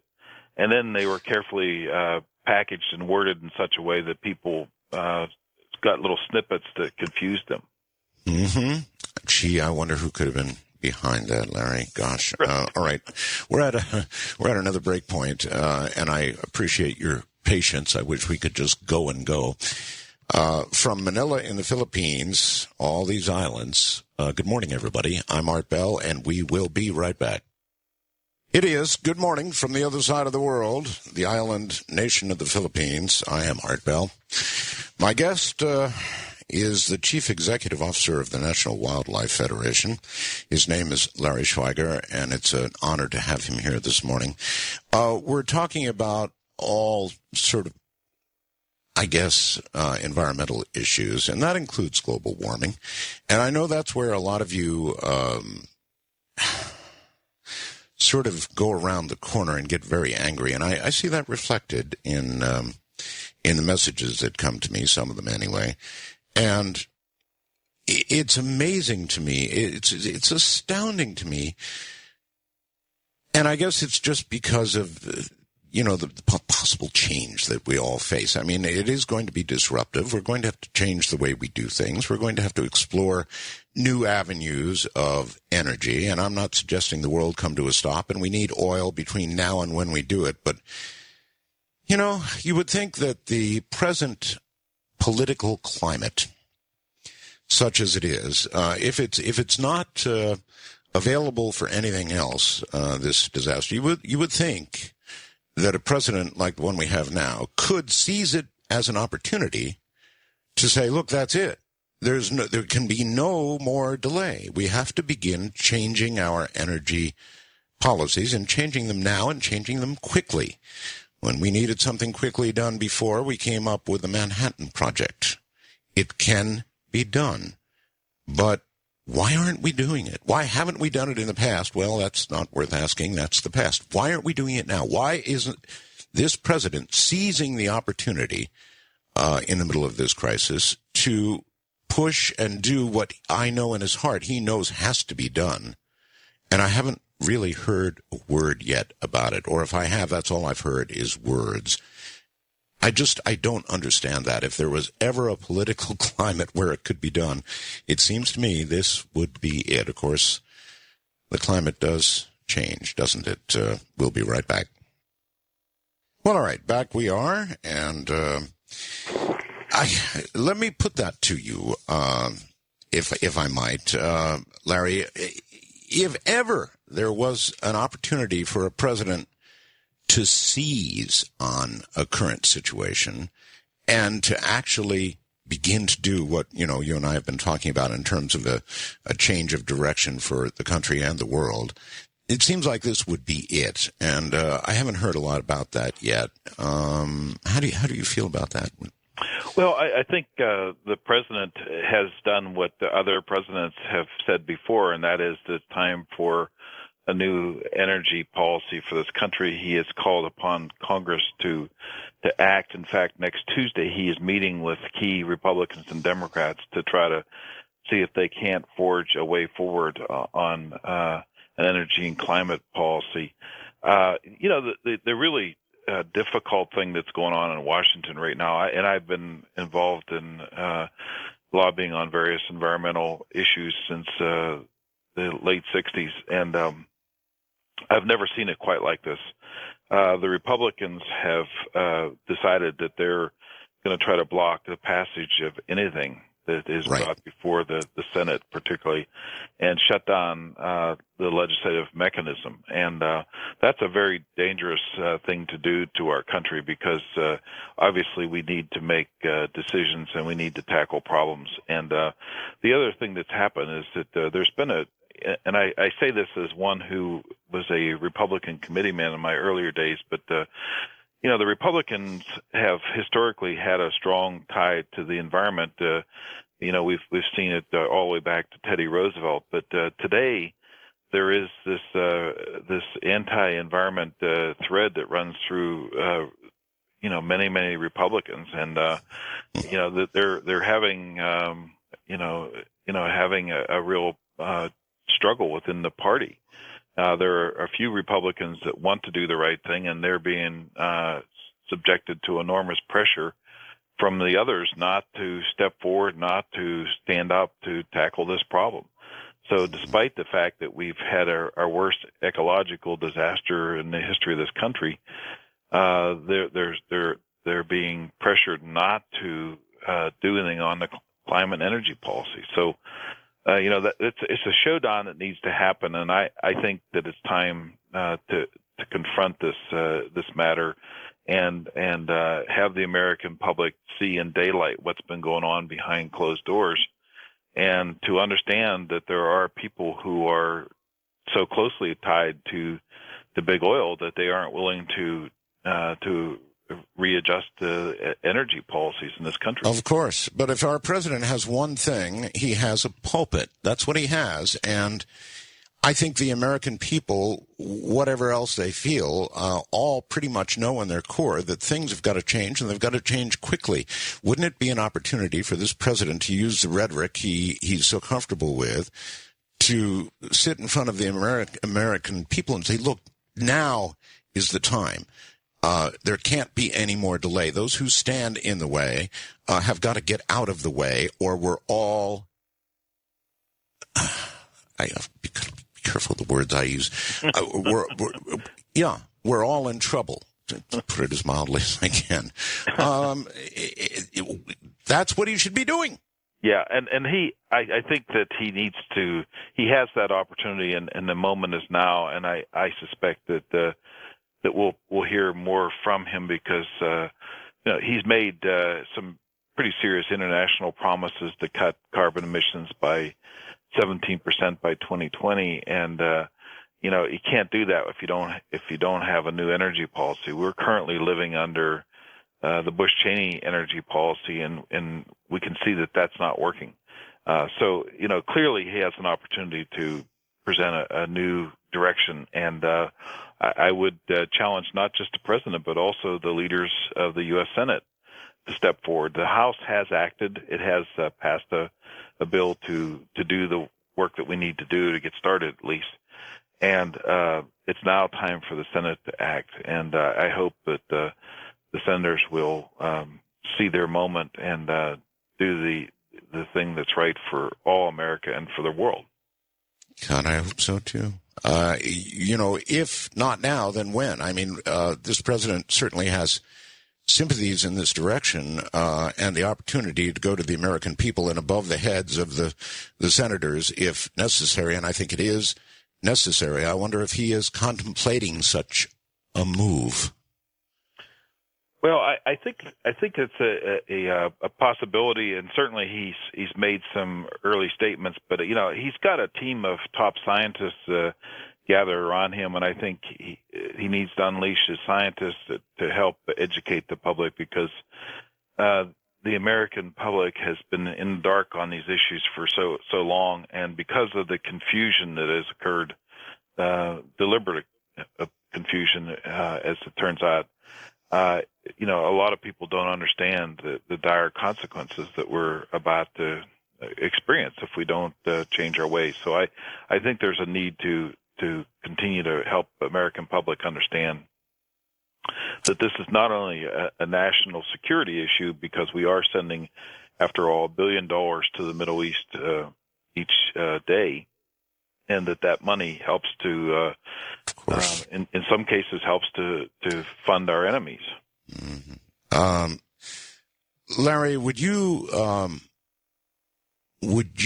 imagine that at some level, and I wouldn't even venture to suggest what level, our own military-industrial complex was behind the break-in? That's a great question, and when you deserves a great answer. Yeah, when you look at who is to benefit and who is to lose, clearly the fossil fuel purveyors are the beneficiaries of confusion, and we know that they've spent a lot of money hiring bloggers and have actually hired particularly older retired scientists to go out and trumpet their confusion efforts, and that's been going on for a long time. That's not something new. So this would certainly fit into that pattern. But I think the key thing here is that that there was not a sufficient investigation of who did the break-in and why, and so now we're left with just the the damage, actually. The damage and the confusion that has been created by this overall effort. Mm-hmm. I'm over here very, very close to China.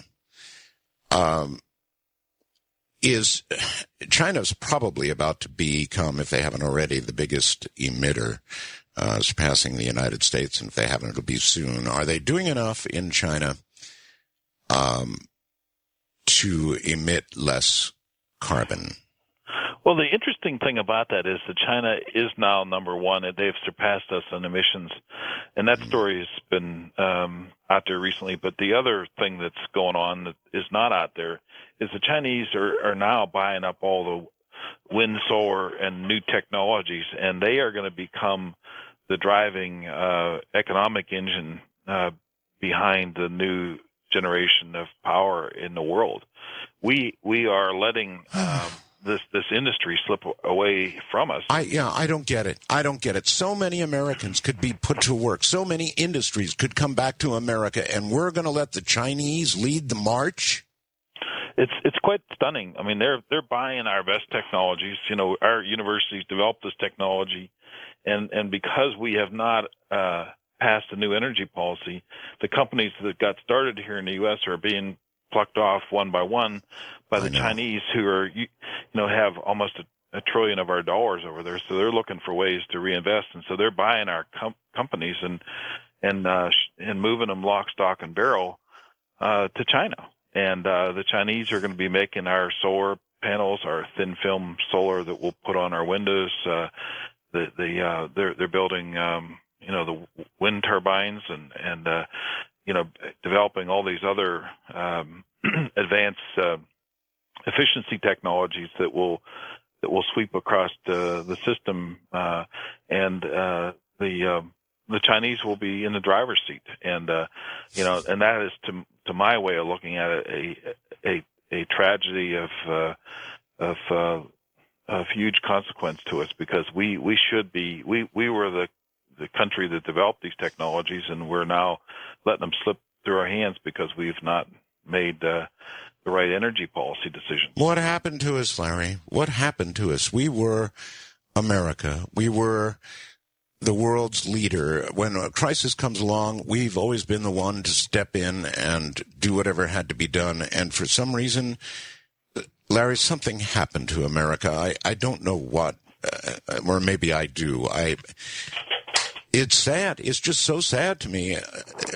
And here come the Chinese, building solar panels, building wind turbines, doing what we should be doing so that we have an economy, so that we have people working again and heading us in the right direction. You know, every survey they do recently, increasingly large numbers of Americans are saying we're going the wrong way. And we are going the wrong way. What's happened to us? Well, that's a really great question, and I think it has to do with the fact that our political system has become so entangled with money. You know, it used to be that votes were important. Now it's the money that's important, and I think we've had a hard time, getting the kind of changes in Congress that we need. I think I would lay this at the feet of Congress.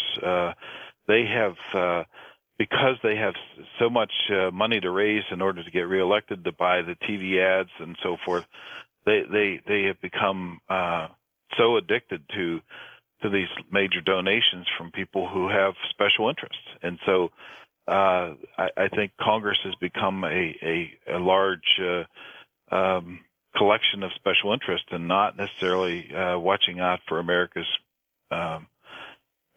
interest. So, to my mind, the political contributions and the influence that they purchase have really adversely affected our ability to make timely and appropriate decisions. Is this a case where our democracy is doing us in?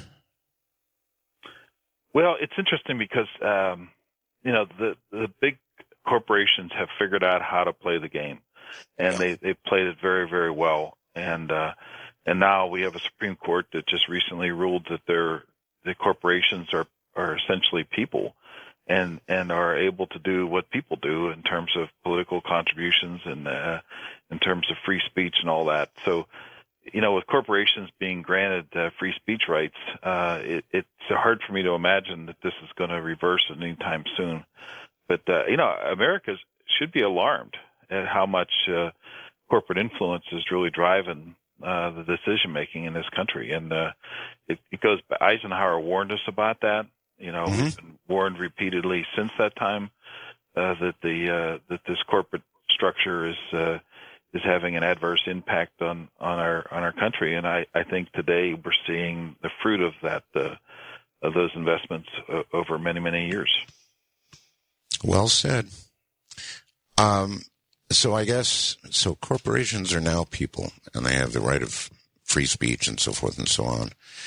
I wonder if, along with that, corporations are responsible, as are individual people, for their deeds. I guess so, but without a sea change in the way we're doing things, and to allow China to march ahead and do what we should have been doing years and years ago, is just plain sad, because it's going to be a shift in the power base of the world. And we're just letting it happen. It's so sad. It is sad, and it's the power base has already shifted. We may not have fully realized it, but the Chinese, we're looking behind us for the Chinese to catch up to us, and when in fact they're out in front of us. And so we're looking in the wrong direction when we look for China. And I think that's that's just one of several things that are playing out here. The good news about that is that the Chinese are going to deploy a lot of this new technology and will avoid some of their carbon pollution. The bad news about it is that we're going to have to come to them to access some of this technology. Well, thank God somebody's doing it, but it should be us. It should have been us. At least somebody is doing it. So I guess the Chinese will be exporting all these things, and we'll be buying them, and that will extend what's going on right now, and eventually all the money will be there instead of in the U.S. That simplifies matters, but really that is what's going on. There's a shift in it's going to be a shift in who's rich and who's poor, and that's what it's eventually going to be. And we're taking steps, it seems to me right now, to assure that we're the ones, or the United States will be the ones, that are going to be on the poor end of things. And maybe that's the way the world works. Somehow I thought the U.S., with its Constitution, its Bill of Rights, all those wonderful things that we tout so much, would keep us on the right track. And in fact, it seems to have led us in the wrong in the wrong direction. Listen, we've got one more hour coming up, Larry. I wonder if you would be willing to answer some questions of callers, that sort of thing. Oh, sure. Terrific. Okay.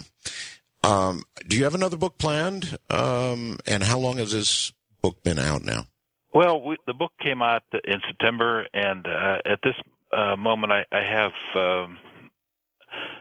another book in mind. I don't want to announce it yet, but clearly I've seen a lot since I've written a book, and there's plenty to write about these days with the incredible spill and some of the additional changes we've seen. But I think I might take a larger look in terms of how we're treating the biological diversity of our planet, and the not just in terms of what we're doing climatically, but what we're doing ecologically as well to the planet.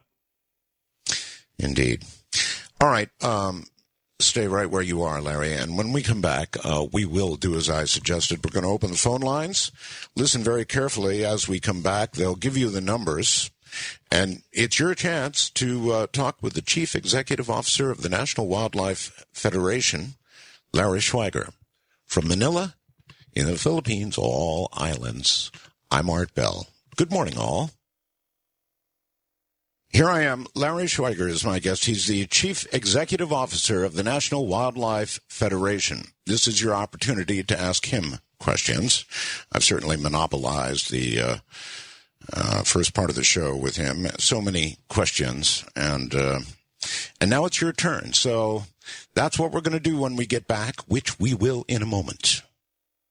By the way, as always, I'd love to hear from you. Feel free to email me. I answer all those that I'm able to. I'm Art Bell, ARTBLL, at mindspring.com. That's MINDSPRING.com. Art Bell at mindspring.com. All right, Larry, if you're ready, we're going to go to the phones. And sure. Great. So prepare yourself. Here we go. Westport, California, you're on the air with Larry Schweiger. Good morning. Good morning, Art and Larry. My question is about what's going on in the Gulf with that oil spew, but a quick reference to that 7.1 earthquake in the Solomon Islands. Yes. There's a partial eclipse of the moon that starts about the time the show ends tonight, and that will be visible in the West Coast, PDT 6 a.m. setting into the ocean, but the point being, once again, Jim Berkman's work really seems to be, again, affirmed. Now, my question concerning the oil spew is, with all that black oil on the surface absorbing heat, then the 255-plus fires that are on the surface spewing smoke into the atmosphere along with more heat, and the dispersants causing further evaporation. Some of the chemicals in those dispersants, I believe, are related to the same thing in chemtrails, which are for weather modification. We've had a couple of horrible floods, one in Arkansas, one in Oklahoma, some battering weather off Cape Cod, and tornadoes clear up into the Canadian area. And the recent weather pattern has been blowing due north across the Gulf and catching that stream that comes across from the west with huge storms, plus 2 hurricanes in the eastern Pacific, probably generated from the moisture in that Gulf area, one of which is a Cat 5 and could swing towards Hawaii. It appears to me, quite frankly, that maybe this stuff will trigger that global superstorm, and I'm curious as to whether we should be looking for traces of oil and dispersants in the water that's coming down in these areas to see if this billionaire polluters, BP, are going beyond just the perimeter of the Gulf. I mean, we had white sands that are now black. There's a huge amount of extra heat in that area, and I think it is directly affecting weather way beyond just the Gulf itself, and of course the whole atmosphere and the environment. And I'd like both of your takes on that as a storm tracker, Art, and what you've seen in the past too. Thank you. Sure. Okay.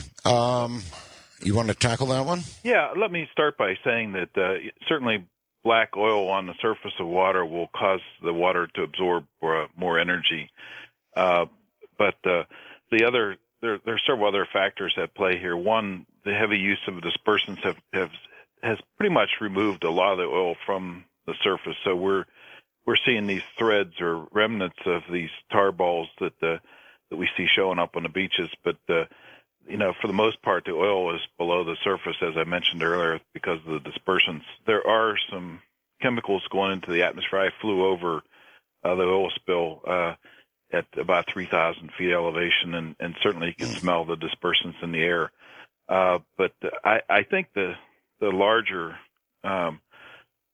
climate change phenomenons that we're seeing, particularly these intense storms, the scientists have been warning us for a number of years now that we're going to start to see an uptick in the intensity of storms and the duration of rainfall events, for example. And I think we're seeing that. And of course, scientists always use the caveat that you can't link one storm to one, to the changing climate, but clearly all the patterns are moving in the direction that the scientists had predicted. I think this has more to do with the carbon we put in the sky than the carbon we're putting in the Gulf at the moment. But because we're talking about such a huge scale of carbon pollution in our atmosphere that it's, even though it's invisible, it is extraordinarily large.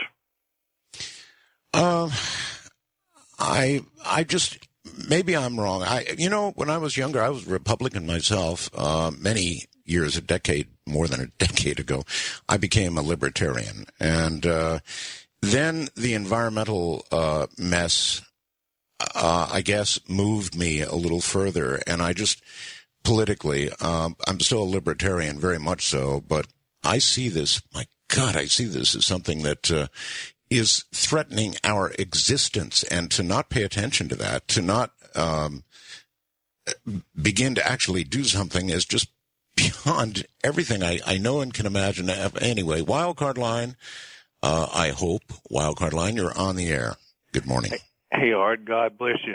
My name is Cornelius. I'm from Alexandria, Louisiana. I'm about 200 miles from New Orleans.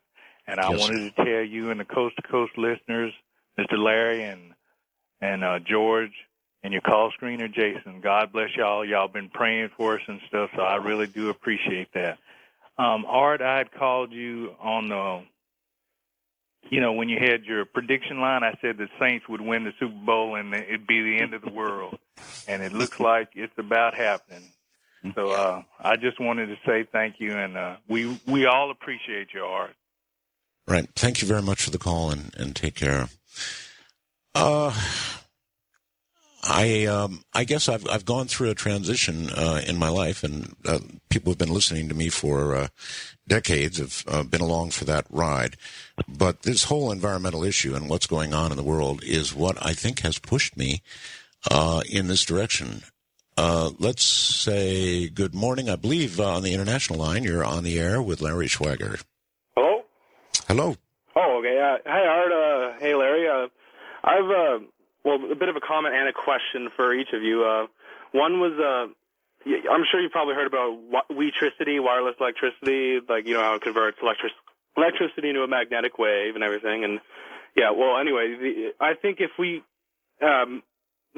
use a form of taxation and actually supply free electricity to the entire world, we could end our dependence on oil for one thing, and on top of that, we could I think if we boost the magnetic field of the Earth enough, we might be able to stop the charged particles and electromagnetic radiation coming from the sun from destroying our own electrical infrastructure.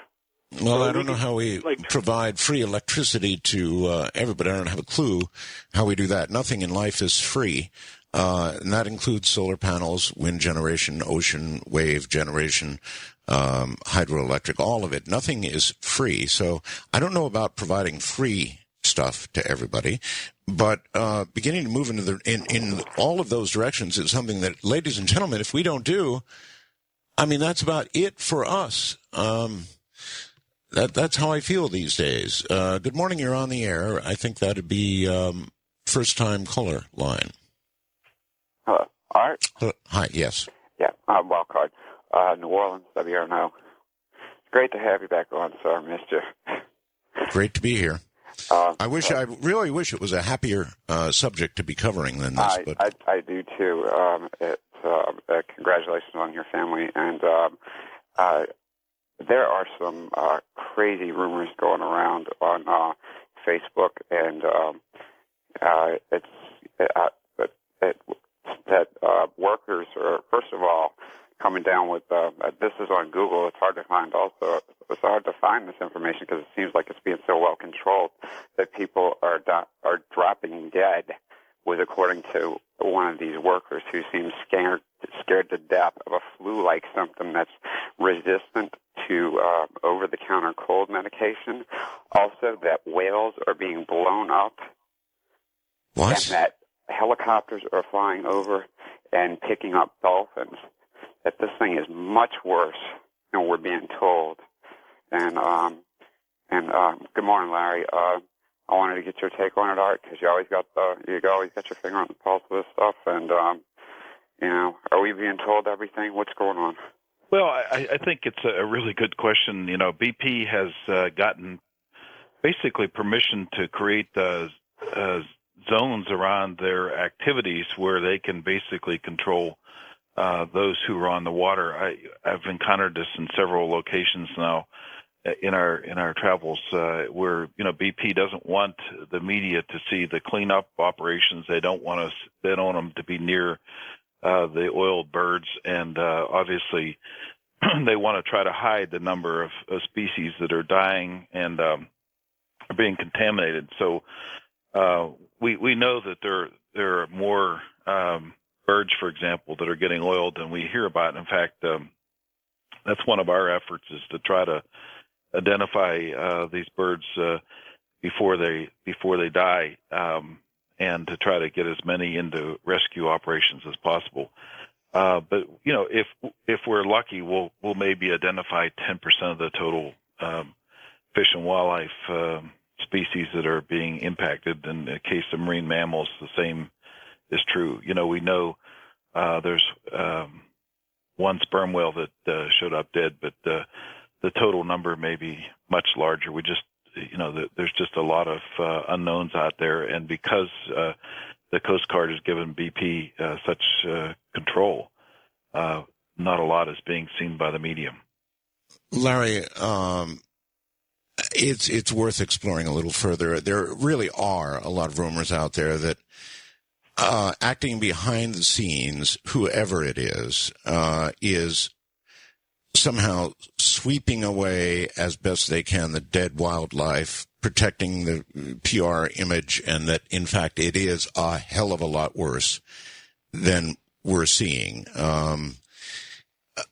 Americans, like people of other countries, Larry, are subjected to, we'll call it PR. Mm-hmm.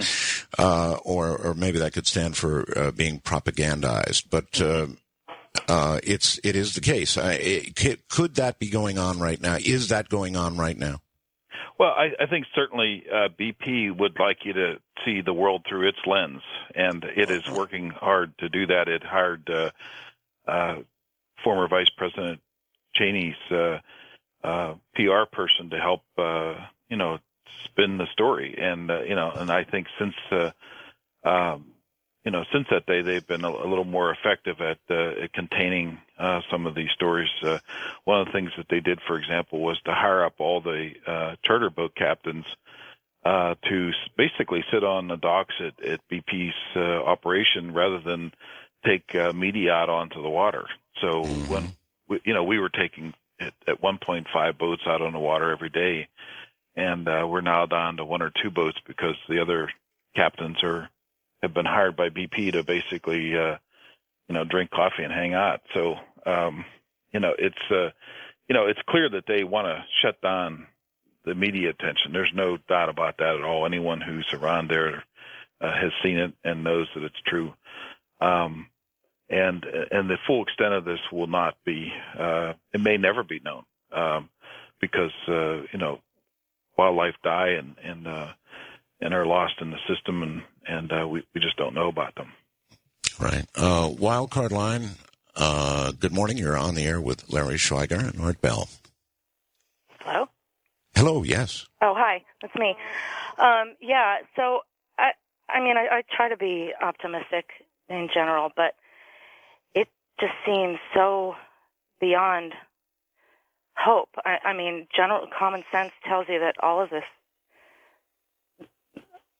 oil being spewed into the ocean, until August? At the very least, it ought to be noted here that there's no guarantee that these relief wells are going to cure the problem. No guarantee at all. Like how? And then you look at what's behind it and the power that's behind it that has brought us to this point. I'm rereading Family of Secrets, and I'm at the beginning again, and I just got to the point where they were talking about Eisenhower, and he knew because he was like their first project, and he saw it, and he knew. That's why he knew. And this is the same people that are doing this to us, to the planet, and like it just seems so. I feel so powerless. Like they're writing a letter to my congressman. It just doesn't really seem like it's going to do anything. How do we stop this? Because this is just. I can't. There's just no words. I can't even. I know. It's devastating in every sense of the word, and this the helpless feeling is just really maddening. But okay, that's okay. Excellent point, Larry. What does what can any individual do right now? Is there anything realistically that anybody can do? I can hear the frustration in her voice, and I share it. I hear that as well, and I have to say that if you look back over time, I mean, I remember back in the 80s being very, very troubled by acid rain and its damage on our landscape, and we went to Senator John Hines and others, and Senator Hines took this up for us, but we had to marshal the public to be a part of the solution. And I'm pleased to say that we were able to get an acid rain bill passed, and today we have reduced that problem by more than 50%. There are solutions out there, and it's a matter of us working together. And I believe that by collectively standing up, we can, in fact, we must change our energy course. And that to me is the key question at this moment. If we allow ourselves to be caught up in the dismay and disappointment and just give up on our system, we will continue to see the kind of things that we've been witnessing recently happen more and more. I think it really is.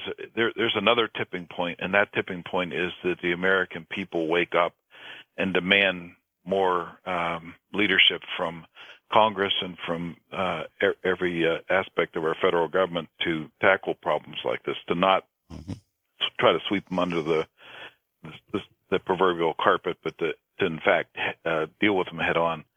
And so I think it is frustrated and angry people at the end of the day that will change the course of this thing.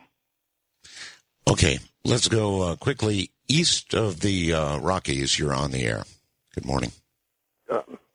Hello? Yes, hello. Go ahead, okay. sir. It's me. All right. Okay, all right. Larry, I've been listening to you all night, and I disagree with most of the things you're saying, especially when you're slamming the Republicans. Now, I know when I make my statement, you're going to spin it in some way. So what I'd like to do now is say if anyone's really interested in this subject, that you get a book called Energy Victory by Robert Zubrin, Zubrin. Read that book, and you'll see, it's called Energy Victory. You'll see that there's a solution to our environmental problems, our energy independence problems, our transportation problems, and it's American technology, invented in the 70s. Brazil is using it to great success, but we're following all the failed models in the world. Cap and trade, all this baloney. All we have to do is legislate that every car sold in the United States is a flex fuel vehicle. That's a vehicle that runs either on gasoline, ethanol, or methanol, or any combination of the three. All right. We're woefully short on time. I guess it's one of those things where you've got to read the book. And so I allowed you to get that out there, and I guess it's fine that people would read it. And I don't know if we're slamming Republicans.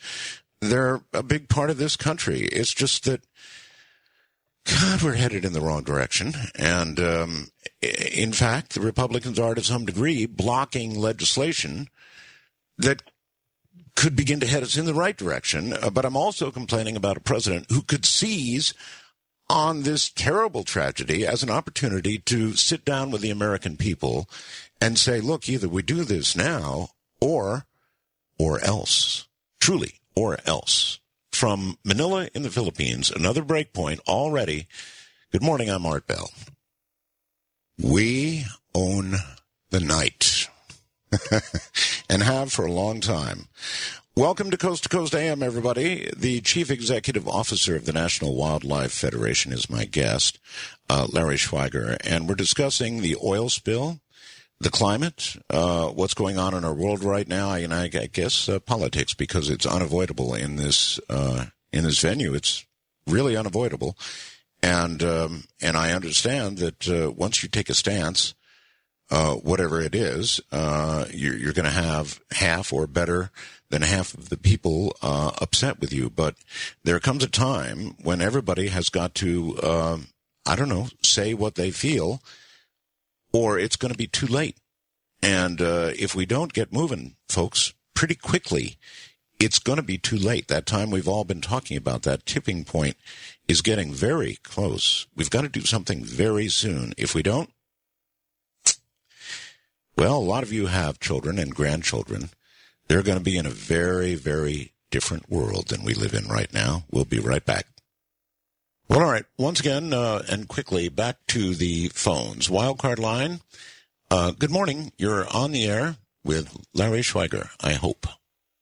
Good morning, Art. What an honor and privilege it is to speak with you again, my friend. This is TJK7CD.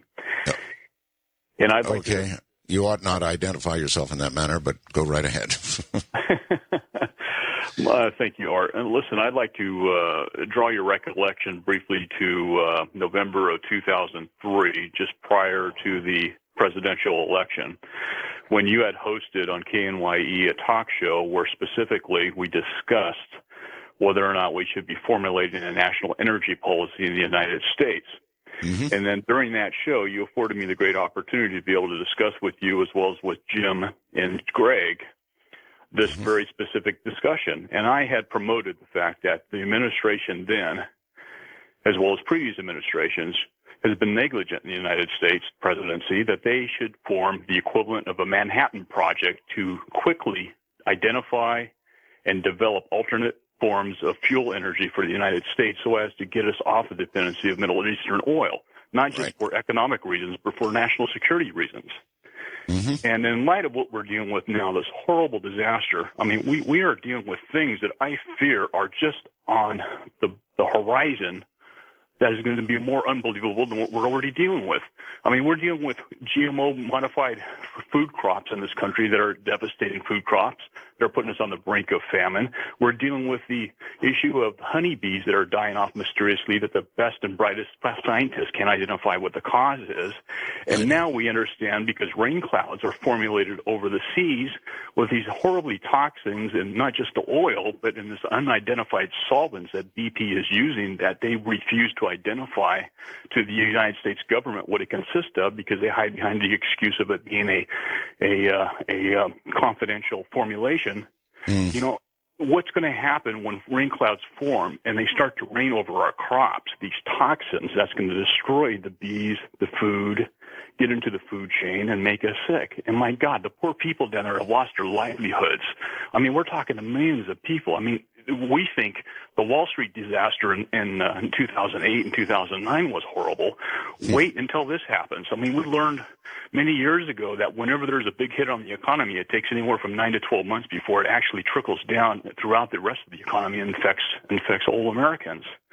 And my question to your distinguished guest, I would like to ask, in fact, plead with you, Larry, please. You are in a very unique position in history, quite literally, where you have the ear of a very distinguished former vice president of the United States who has a lot of integrity and character and who has been in the forefront of defending the environment as well as promoting the development of alternate fuels. I would like to ask you respectfully, sir, when you visit with your friend this weekend, will you please ask him, plead with him on behalf of the American public, to shift his platform and to put focus and effort and pressure on the current administration to literally develop immediately, put together the equivalent of a Manhattan Project to start developing alternate forms of energy to get us off of oil, to get us away from the dangers that we're facing now. And Art, it's been a pleasure. I appreciate and respect you tremendously. We love you, and we wish you well. Okay, my friend. And if you would like to tackle that one, Larry, please proceed. Well, let me say that Al Gore, about 2 years ago, gave a very powerful speech in Washington, D.C. Called Repower America. You can find it online if it's still out there, and it's worth watching because, in fact, that's what he called for, was that we shift our energy to a new energy source within 10 years, and that we commit ourselves to a full-scale effort that would, and he used the example of President Kennedy's calling for a man on the moon within 10 years. We did it far short of that, but we can if we make up our mind, we can do a lot in this country, and it's just a matter of having the will and the political horsepower to get decisions done. And certainly, I don't want to speak for former vice president, but he has been working very hard on that very topic for a long time. If our president doesn't do this soon, it's going to be too late. His political capital is rapidly evaporating, and new presidents, particularly with the kind of problems this president has with our economy and now the oil spill, he's just not going to be able to have the political oomph to get it done if it's not done very, very quickly. So I don't know. It saddens me. Let's go to, I guess it would be east of the Rockies or west of the Rockies. I'm not sure. They're not marked here. You're on the air. Good morning. Hello? Hello? Yes, sir. It is you, okay, yes. I'm sorry. Good morning, gentlemen. I guess I got two statements to make, and I'd like to sort of hear your comment on it. My first one, if every new home built today in America was a self-efficient home as far as generating its own power, and if they generate too much power, putting it back in the grid, I know you need transformers of that nature, and it would be more of an expensive process on the house. I'd say $30,000 to $40,000 more for a home. But I feel that technology then, if that was mandated, technology would grow enough that technology could be adapted into homes that are presently built. That's my first comment. My second comment, now, wasn't Congress established to voice the people's hold on.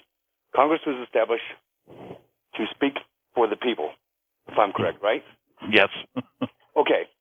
That was back in eons ago when that was established, where we did not have automobiles, we did not have telephones, we did not have the internet. Couldn't we get rid of Congress now that we have all of this? That would be a parliamentary system, sir, where they just get rid of people the moment they're unhappy with them. Larry?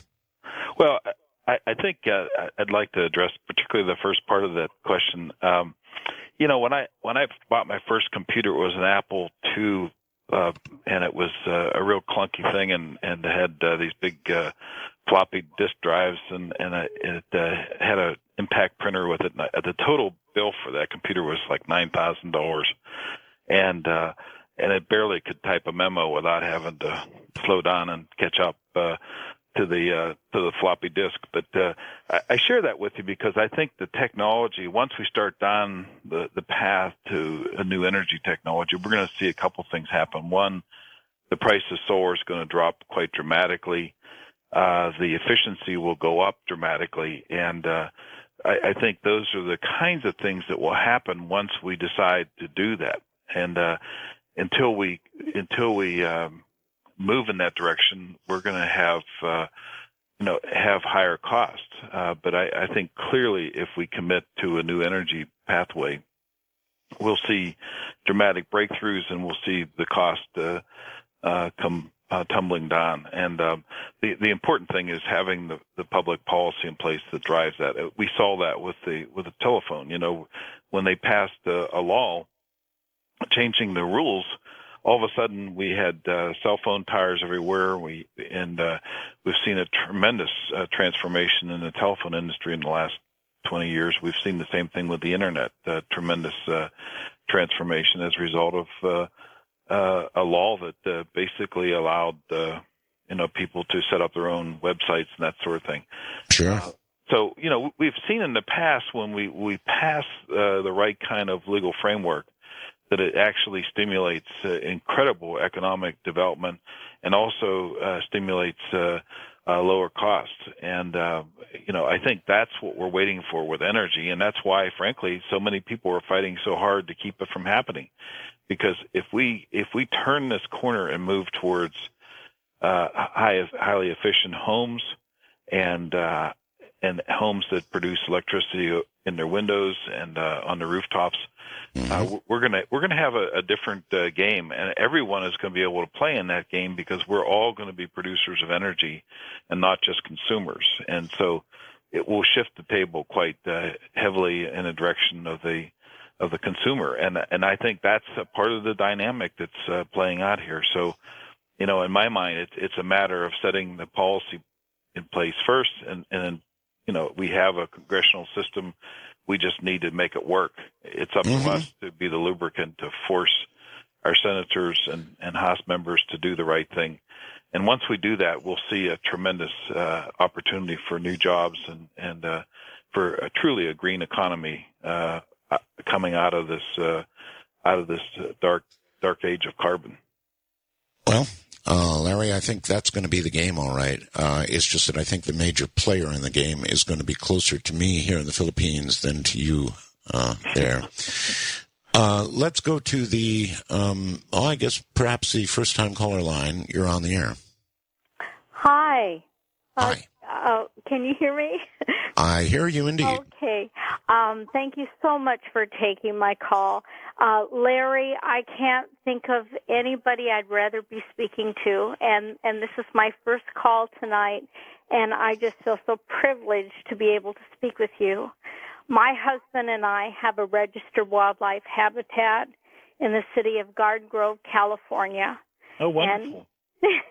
And we've made our home a haven for wildlife for as long as we've been here. And I happen to be along the ilk of a consultant to master gardeners. And by the way, to address one of your earlier callers, we have plenty of bees. The problem is there's no habitat. It's dwindling. And I find that what we really need to be saying out there is getting the message across of what people need to be doing because they're lost. They follow trends. They don't really know what they need to be doing to help the environment, to address the politicians, who to write to. And KFI does a really good job of this during the day with the hot topics. They say who to write, who to call, who to email. And I think the Wildlife Federation could help in that respect, in that regard, too, either via the Internet in some way. Get the word out because people are hungry for the information. They just need the direction. And we give tours. We belong to a koi club. We have water gardens and lilies and all of the different things that wildlife needs to survive. And man needs to learn to accept, to be willing to live with wildlife all over the globe.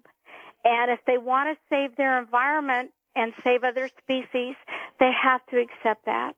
And so if you can just help get that word out, what people need to be doing, and you will find they're hungry for that information. They want to learn how to save their climate and their environment and live with other species. All right. Well, listen, we're short on time, but thank you very much for the call. And, of course, that's what your organization is doing and has always done, right, Larry? Yes. In fact, if folks want to learn more about it, please go to nwf.org, and you can learn a lot about everything from backyard habitats that were mentioned.